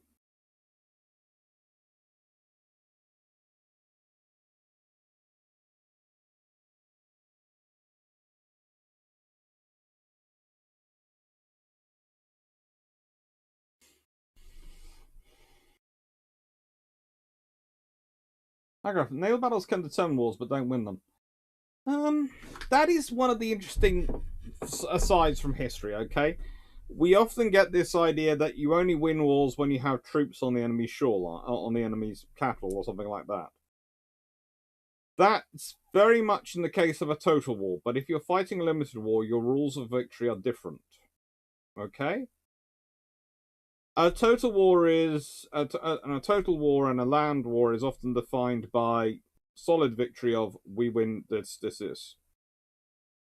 A limited war can have a different scenario. Your scenario could be a return to the status quo. Your scenario could be you achieve dominance, your trade goes unhindered, all sorts of things. And so actually getting troops into the enemy's capital could be a cost you don't need to do. So it depends what your war aims are, what your terms of victory are going to be, and whether a naval war is, naval battles are going to be decisive, and your decisive battle. And the reason I say this is because amphibious operations are naval operations. And if you think about the islands which have been taken by them, they're, that's a decisive battle. You've taken the whole island. Does it affect the chaos of the war? Who knows? It's going to be sorted out in the aggregate. The problem we have in history is that most people look at the world wars, which go for an absolute victory. And to an extent, the end Napoleonic Wars, which also go for an absolute victory. But in a very different sense, because France isn't carved up. France is left as France. It's just Napoleon is seen as the problem and is made an example of. That's the point, though. those are aberrations in terms of warfare. They're far rarer than wars which are, to an extent, negotiated ends based on almost a point scoring system. Now, you can say that's a product of modern mechanization and industrialization of warfare and mass warfare, and the fact that you have a mass mobilization and commitment, and therefore you require, from results of such a commitment, a commensurate increase in the price, a commensurate increase in the level of victory achieved. However, Falklands War. That was an amphibious war, an amphibious land campaign. Yes, the land battles were fought on the land, but they were all supplied by the sea. And the air battle was fought mainly using naval aircraft versus land aircraft. So that's a sea battle. And the Belgrano, being sunk, managed to basically send the Argentinian surface forces back to Harbour. So that's a decisive sea battle. So it's the thing is, the Falklands is a limited war. Britain wasn't going to conquer Argentina. That wasn't its aim. But that therefore you've got a decisive scenario coming out of sea battles.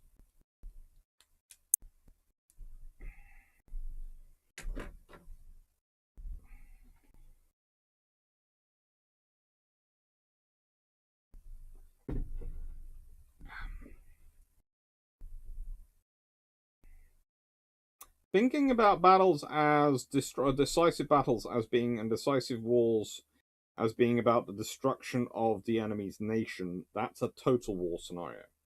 Again, you have to be quite careful in the clarifications. I got into this in the 7 Years' War discussion. There's a difference between a world war and a total war. There's a difference between a global war and a world war.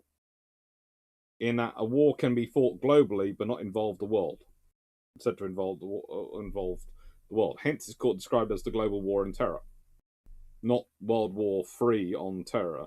It's global war on terror because it spans the globe, but it doesn't involve everyone. In fact, it involves very few nations in many respects in terms of active participation.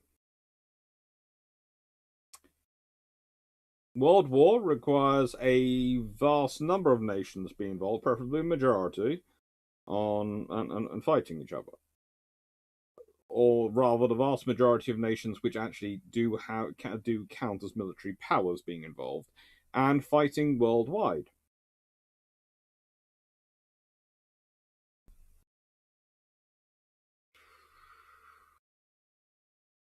Mm-hmm. And a total war is, well, again, total war has evolved in time. If we look backwards through history, we get the idea that only the World Wars 1 and 2, which are called World Wars but are total wars, and anything not like them is not a total war. But if we look forward through history and we look for commensurate levels of mobilization, etc., based on the number of people you actually have free and capable you can move without impeding agriculture and industry to the extent that you cannot sustain your forces in the field, you realize that there have been total wars earlier than World War One and Two. But that again that's a point of development.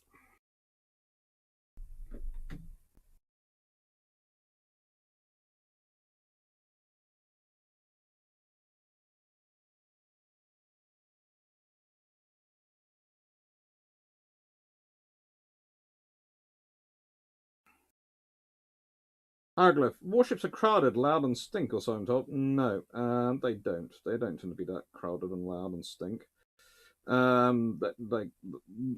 are parts of them which are certainly smelly, and I wouldn't. The engineering spaces are not exactly quiet, but also again, when you find a ship moving at full speed and you're walking around it, nothing's quite as quiet moving as a ship. Hieroglyph. I mean, all the stuff they say about carriers being floating cities with video games and ice cream is propaganda, right? No, they are floating cities. They've got pretty much everything in there you would have in a small town. It's a population. If you're looking at an American carrier, you could be talking about a population of not. Well, let's be honest. Let's just check out the forward class. Their stats for crew, you're talking 4,250. You're talking roughly 4,000. Oh yeah, 250, 200 and 297 personnel. That's a town at least. The Queen Elizabeth class are different.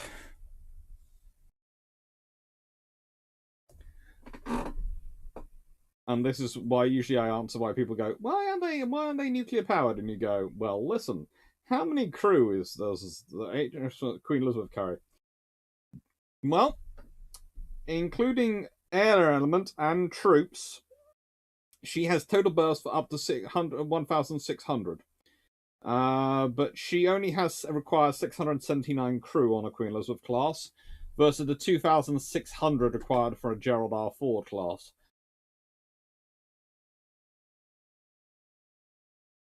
There is a difference in that. Queen Elizabeth is probably a floating village.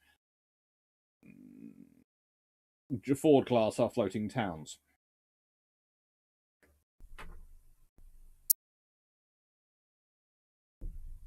Mm-hmm.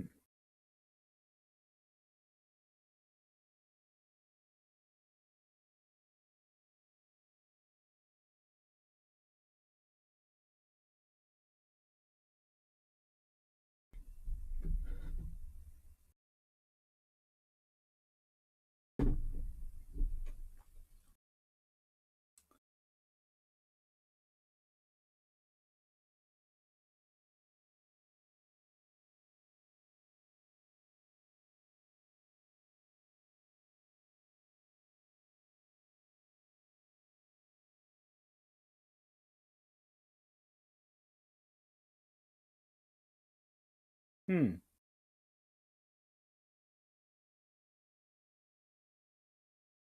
thinking of the French forces is that at that scale, either the Japanese have to do a half-sized Pearl Harbor, or only take action against the Americans and hope the UK stays out. I think they do an action against the Americans and then a follow-up against that size force there. Shark. So BT was in a similar situation to Burnside at the crater. He needed to pick an officer to perform a vitally important role, and he made the worst possible choice. Yep.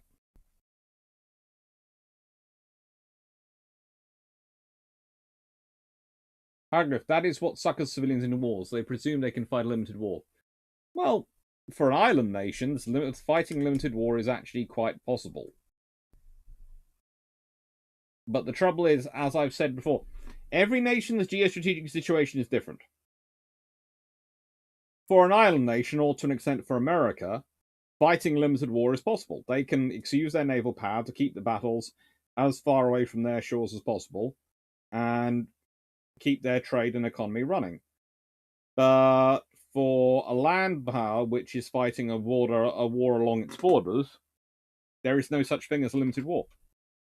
So if you're Clausewitz talking about war, there is no such thing as a limited war.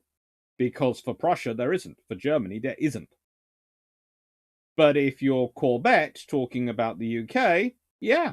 Or Mahan talking about the US, yeah, limited war is possible. Because they have giant moats between them and most of their threats. And even the advent of air power, which does to an extent ameliorate this factor, doesn't completely erase it as an option. It just means for Britain that can it fight a limited war if the enemy's on the other side of the coast of the Channel? Probably not. But can they fight them if it's a limited war if they're the other side of Denmark? Potentially.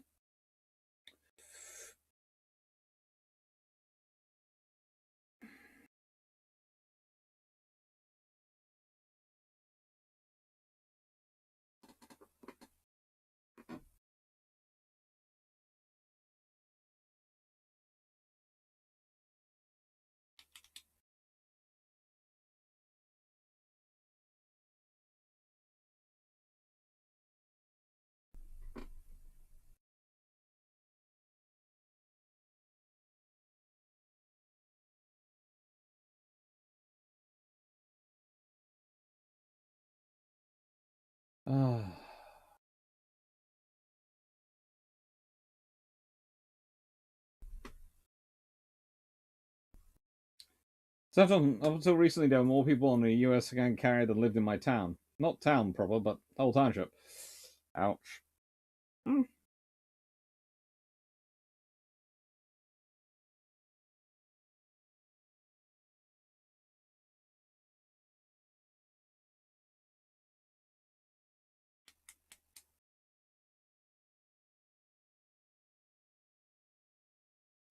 Adfab, given the main aim of the IJN was Indonesian oil, and given the intertwined nature of Malay and Indonesia, one presumed the IJN expected two great battles, i.e., with the US and UK.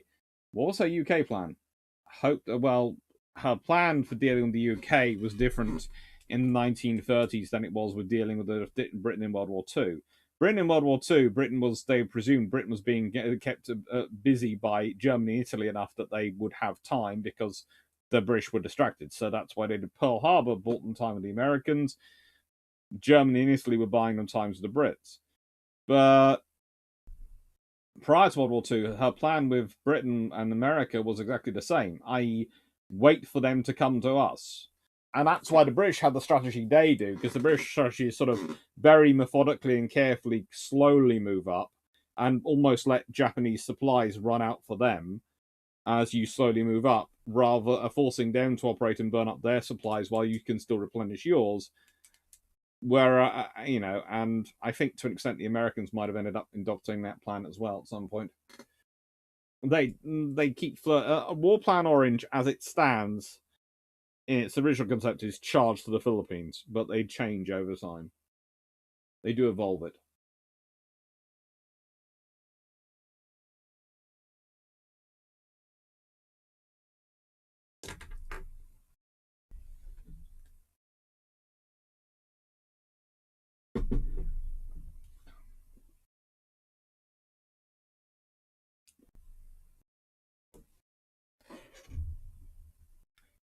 Nice to So earlier you said third parties try to hijack the Invigor Minion. Could you elaborate on that? I didn't say that in this video. I said that in a comment to you in response to a comment you put earlier.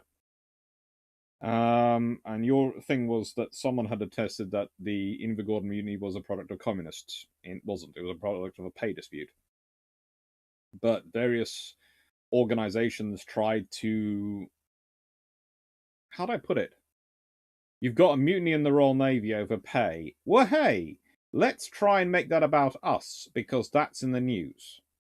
It's kind of like the modern politics we often see. Whenever there's something big in the news and something massive, people try and make it about them and their particular cause and try and make it look like it's really arguing for support of them. So if you support the Invigorda mutineers asking for pay, you should support, I don't know, communism or whatever people are arguing for.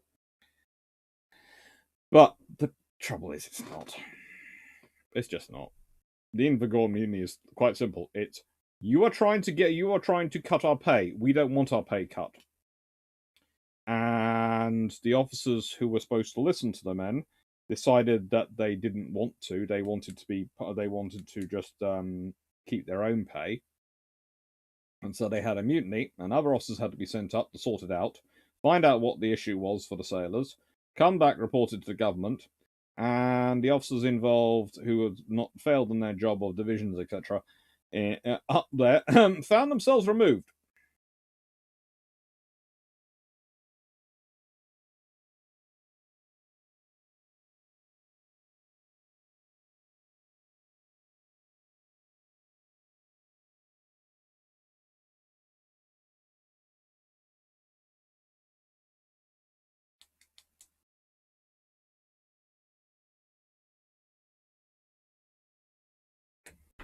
Von Gasbet, RN versus IGN strategy. Like a raccoon hunting a crab.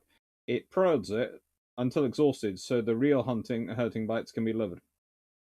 I would agree. So, yeah.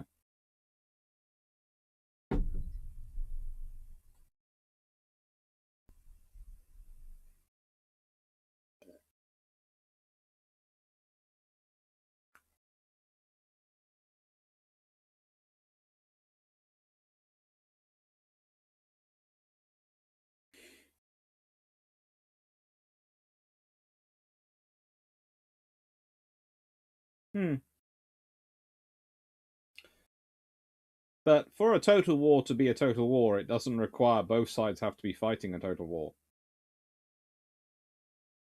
One side can be waging limited war and the other side a total war. And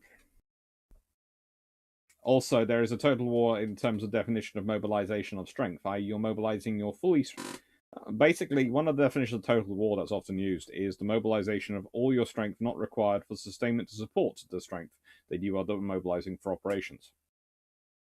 So, you can go, right then, what does that mean?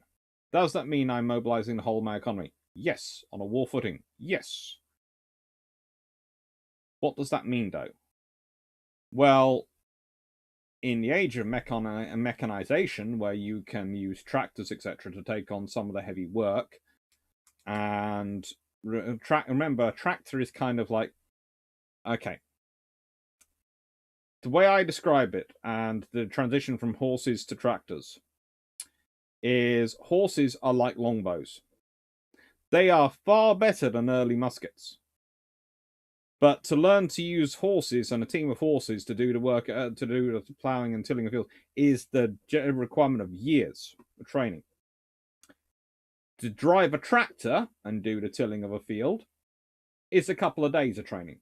And it's the same with musket. And it's the same thing.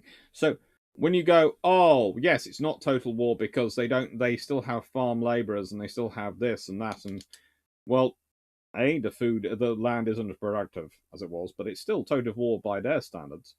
But also, there's the reality of they can't mobilize those people because they require them to do the food production to sustain the mobilized force. And you then go, right, and well, Britain doesn't, it also still has a thriving economic element, and it's still got those not mobilized. Yes, but it's using the money generated by its economic element as a total war function to sustain and supply other forces in the field and keep the Prussian army, etc., going. So, therefore, you can argue that its economic element is a function of total war because it's using that money generated under the economic development means and times at a time to generate the revenue and taxes and therefore also be able to raise the war debt in order to sustain the war effort of its other allied nations. Right. It's now 10 o'clock. I realize I've talked way past the time I said I would go get some food. Ow. Yeah. In answer to this question, Taiken Kyo Shugi is the correct answer. Big ships, big guns, and it's a deterrence one. The Yamato class are built as deterrent assets. That's what they are. But the trouble is their rules of secrecy work against them, and because they don't declare them, they have problems. They can't actually act as a deterrent. And by the time you're fighting them in a war, you're fighting them in a war. Whereas if you acknowledge them, and I don't know, announce them publicly to the world in July 1940 by sending a Yamato or something on the maneuver, maybe even getting Musashi, actually just getting us. She doesn't have to be actually viable inside. She just has to sail and look good in the pictures, and actually have them sail up and down with the battle fleet and announce that they're there. Maybe set off some powder charges in their guns. Well, that suddenly raises the stakes because in the eyes of the civilians, especially the newspaper reporting civilians, the US Navy's just been outclassed, the Royal Navy's just been outclassed, and suddenly everyone's panicking and probably having to build battleships. And possibly the US Navy ends up having to withdraw from Pearl Harbor. They call the fleet back from its extended maneuvers in Pearl Harbor to San Diego, which could, and how do I put it? That could mean that de facto you end up getting what you want for a bit. You certainly get more time.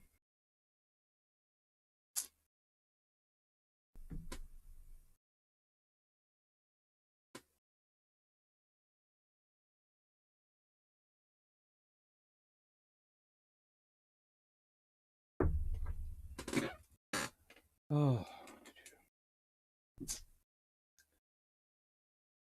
Frank Swanner, is the training of why UAVs are easier to use? Yep. Think about it. What's the difference between flying a UAV and flying a computer game? Think how quickly you learn how to fly in your computer game versus how quickly you learn. And also, let's be honest, operating a computer game, a computer game can be made very similar to a flying UAV. Okay, yes, we do the same with flight simulators, but yeah, it can make it a lot easier.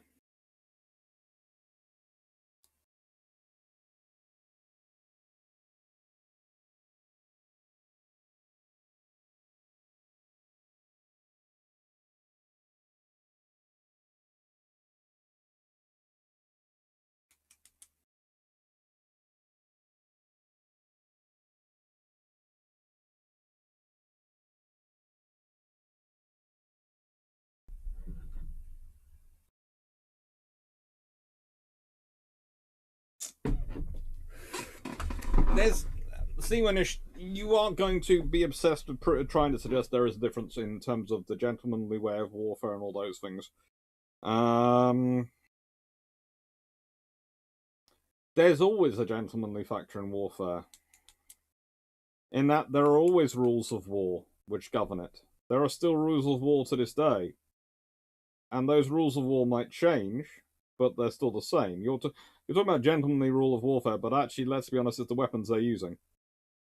Muskets, saber, swords, all these things are far more personal, so they lead to a different outcome in terms of their sort of system. So your view of total warfare is because they're not using machine guns, they must be more civilized. So therefore, it can't be total war. It can't be a proper war, in your opinion. It seems to be, and that's not quite correct. I can understand your basis of it, but the reality is you're looking at it from perspective of their gentlemanly warfare.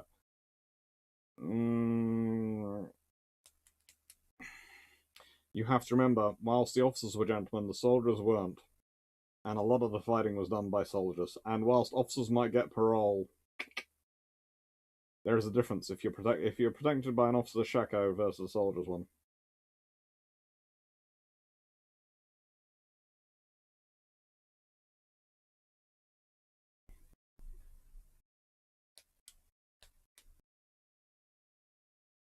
Arglyph, in 1939, Britain is bombing German cities with leaflets. Not total.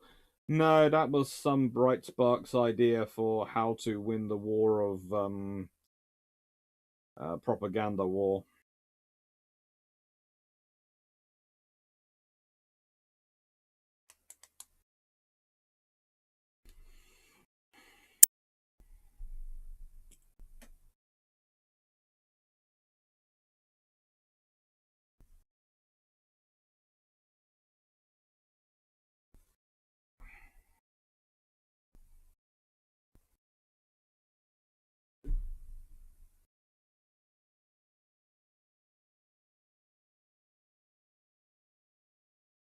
Seamish, the problem with Total War is pre-industrial age, you can't mobilize peasants that are already at subsistence level.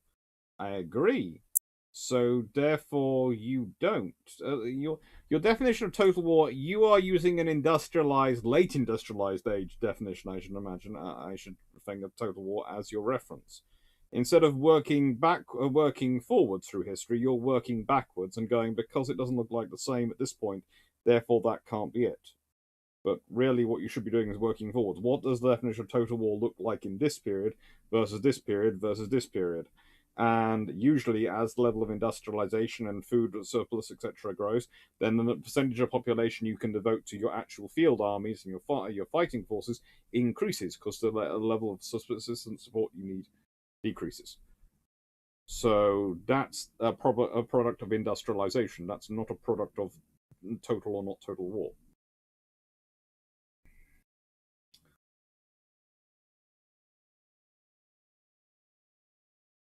Alfiro, could the Royal Navy realistically support a Yamato equivalent? In real life, they didn't have any docks large enough to support a ship of that displacement. They did have docks large enough to support that displacement. Port in Southampton, sort of one in Portsmouth, one up in Scotland. The main problem with the dockyards you're talking about would be the ones, the docks around the world, in terms of they don't have some of the dry docks they would want, but they would have to just build bigger ones. And again, this wouldn't have bothered them. They would have done it if they needed to. And if you would have seen a revamped Lion class built, if they'd learnt the Yamatos in 1941, they would have built a revamped Lion class idea, probably based around 12, 16-inch guns.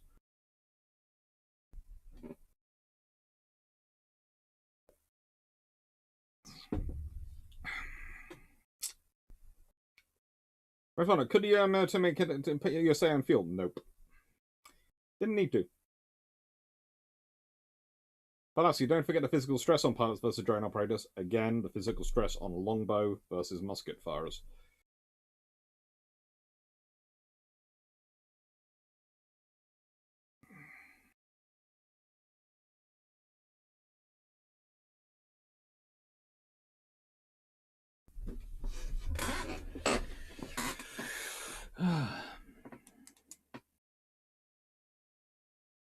Too much. Shadows total war between regular armies. Not impossible. Yes, it was total war between regular armies. What do you expect? Is your definition of total war killing all the other side? Because I'm sorry, even the Japanese took prisoners in World War II. And the Germans took prisoners in World War II. Everyone took prisoners. The Russians took prisoners. Not often of their own troops, but they would tend to shoot them when they're retreating. But, people take prisoners. That happens. You probably talking about releasing officers on parole, but again, that's a very sensible thing, because if you keep an officer, and if you keep people like that and you don't release them on parole, you have to sustain them. You have to feed them. You have to take care of them. And frankly, you don't want to. And usually by releasing them on parole, you would get your own troops back on parole. And do you know what you did with officers who were released on parole? You sent them out to India or other places around the world, where they took the place of officers who were not on parole, who could be doing the fighting, and you brought them back to do the fighting. It's quite a useful system of total war, in a way, for their period.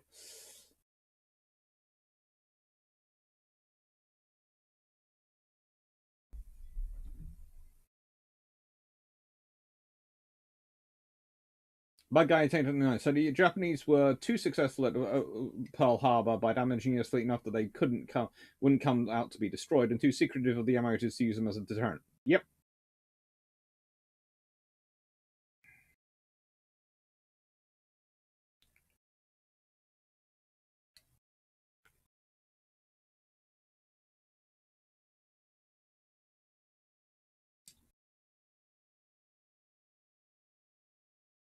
Calgaza, gentleman warfare. Actually, if you treat prisoners well, any corner dug in force tends to surrender more easily. Yep, that's another advantage.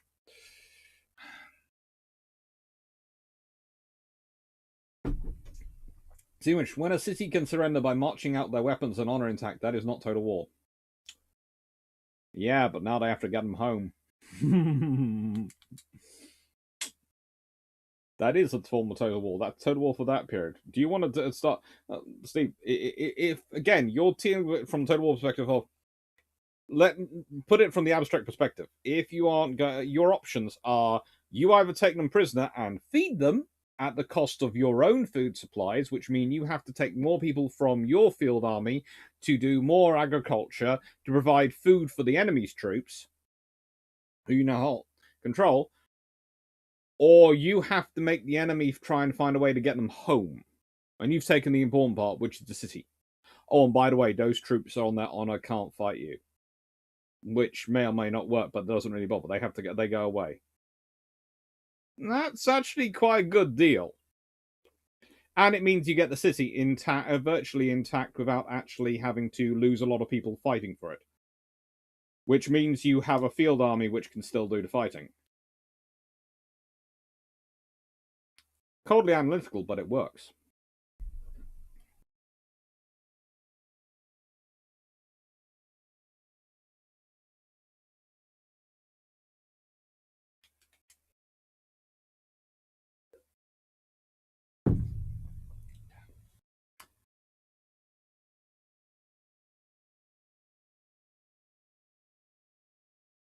Nightingale, yes, we did cover that question a while back. I will check, Frank's I will check out tier marker.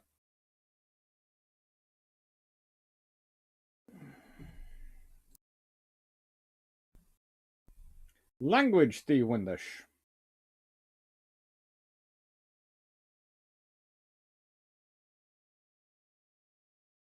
Oh, now we modified a meaning to the period. No, we don't.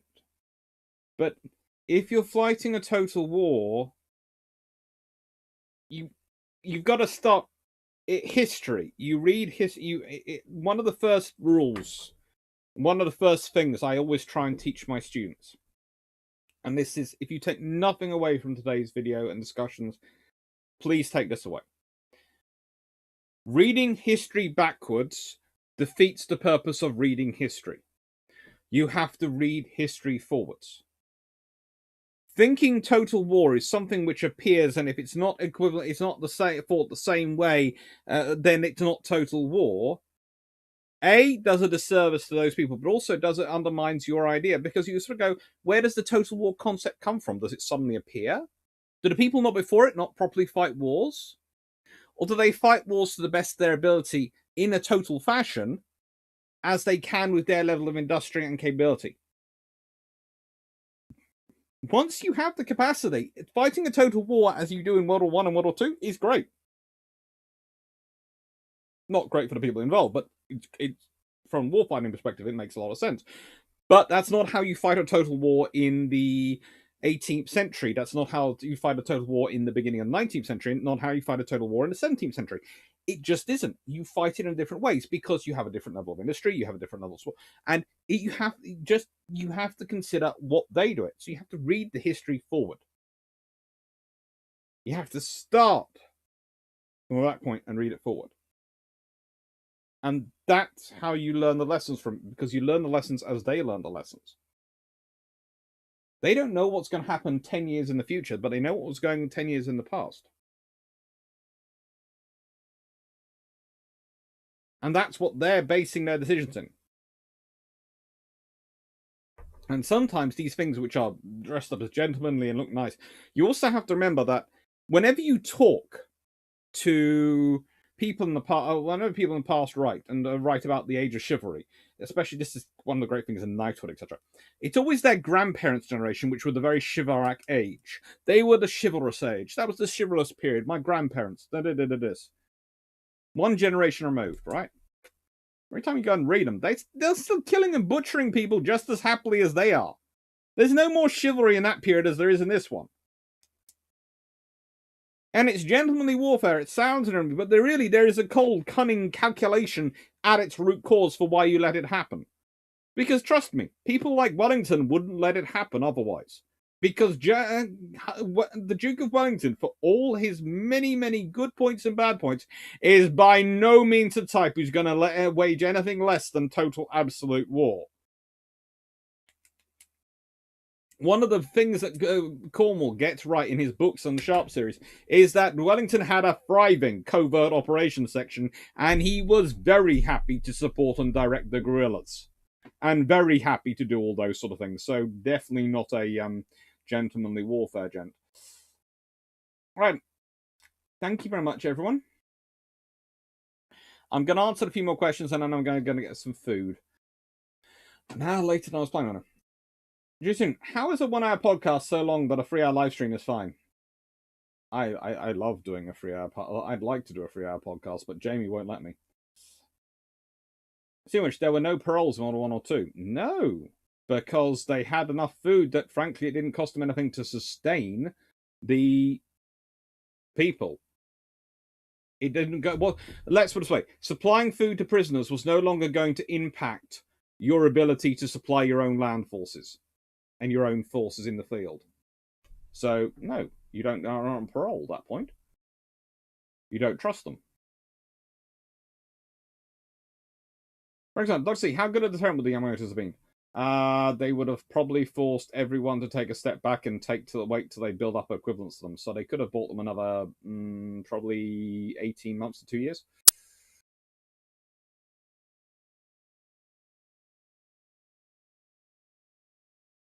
Vision, Germans returned at least one uniformed woman nurse they captured to the USA. She was shot down in a lost medical evacuation plane.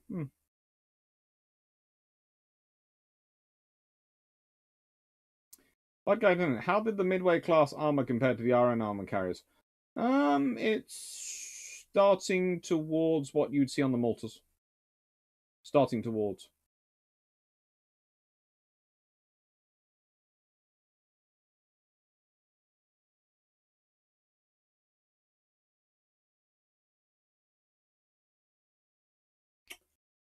Too much. I've read history longer than you were alive. Doesn't matter. I teach history. And yeah, read it forward. You're reading it backwards. I have conversations with first years regularly along those lines and try and train them. Takes me usually about 18 months to get them used to the concept. First thing you learn took me roughly, well, I actually got there quite quickly, but I'd already started on that route.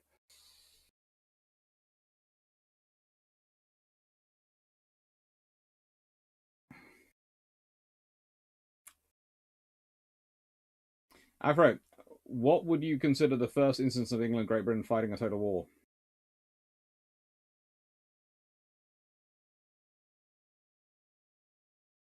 They come very close in some of the Dutch wars, but no, it's probably the beginning of the. I would say by about second year of the 7 Years' War, they're pretty much up to a total war for what they capable at the time.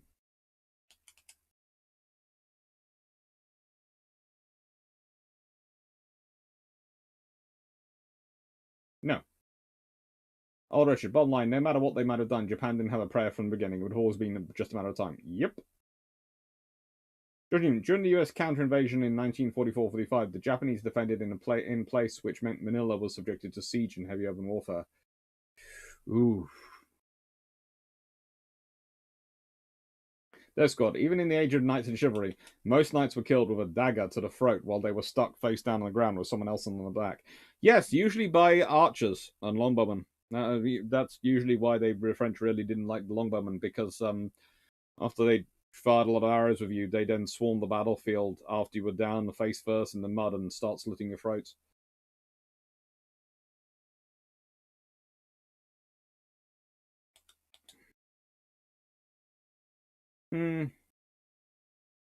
Total war is a revolution act in both total social mobilization of an economy and people. Its goal is an unconditional surrender of an opposing nation. Its modern goal is an unconditional surrender of an opposing nation. I would say, though, not always its goal.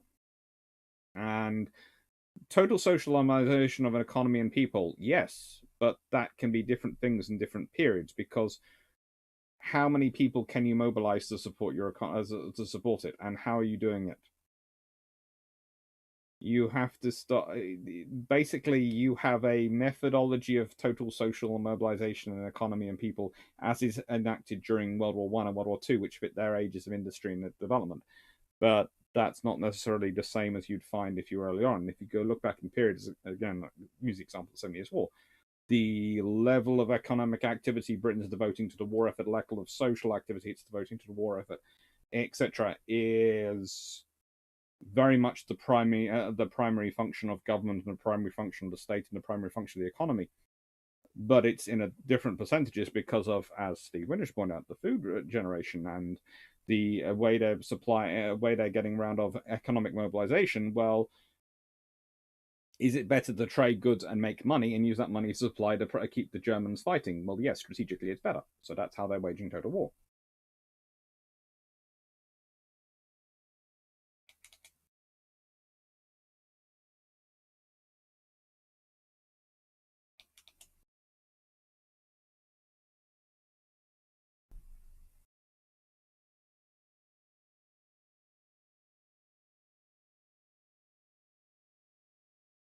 Take care, John Shea. Schumacher, a gentleman is polite to your face and stabs your back. No. A gentleman is polite to you in wartime. And in polite, no, a gentleman is polite to you in peacetime. In wartime, they do whatever's necessary to win. That's as taught to me by my grandfather. Whatever's necessary, you do it. Because that's the only way you can keep your family and your friends safe, and that's your priority. Country, friends, and family.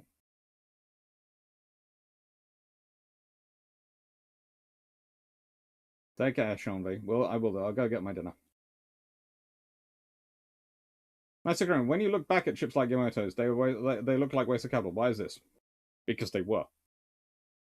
Because of the way they were structured. If they'd been used as a deterrent, they would have been a very valuable piece of capital. But as they were both building to the massive guns, massive ships, but then weren't using them for the deterrent factor, then they weren't really worth anything.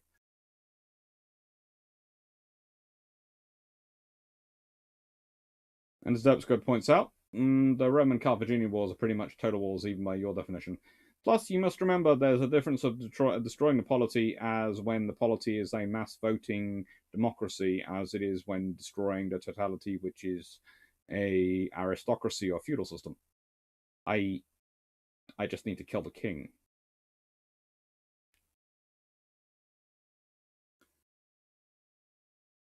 Let's see. Japan takes and keeps Pacific. How do they replace the populations? Oh, good lord, they have a nightmare.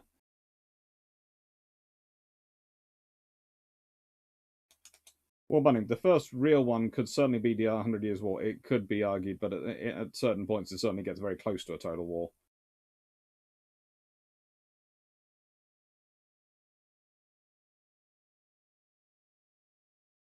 And I have a strong suspicion that there are members of various armed forces in the chat who actually wrote history. Just to complete the circle. I'm sure there are as well.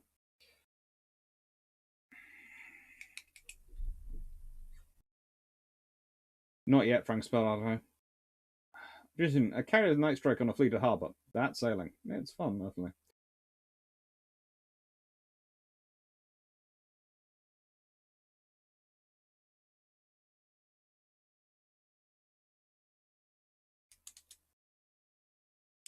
Take care, Sabsons. Take care, everyone.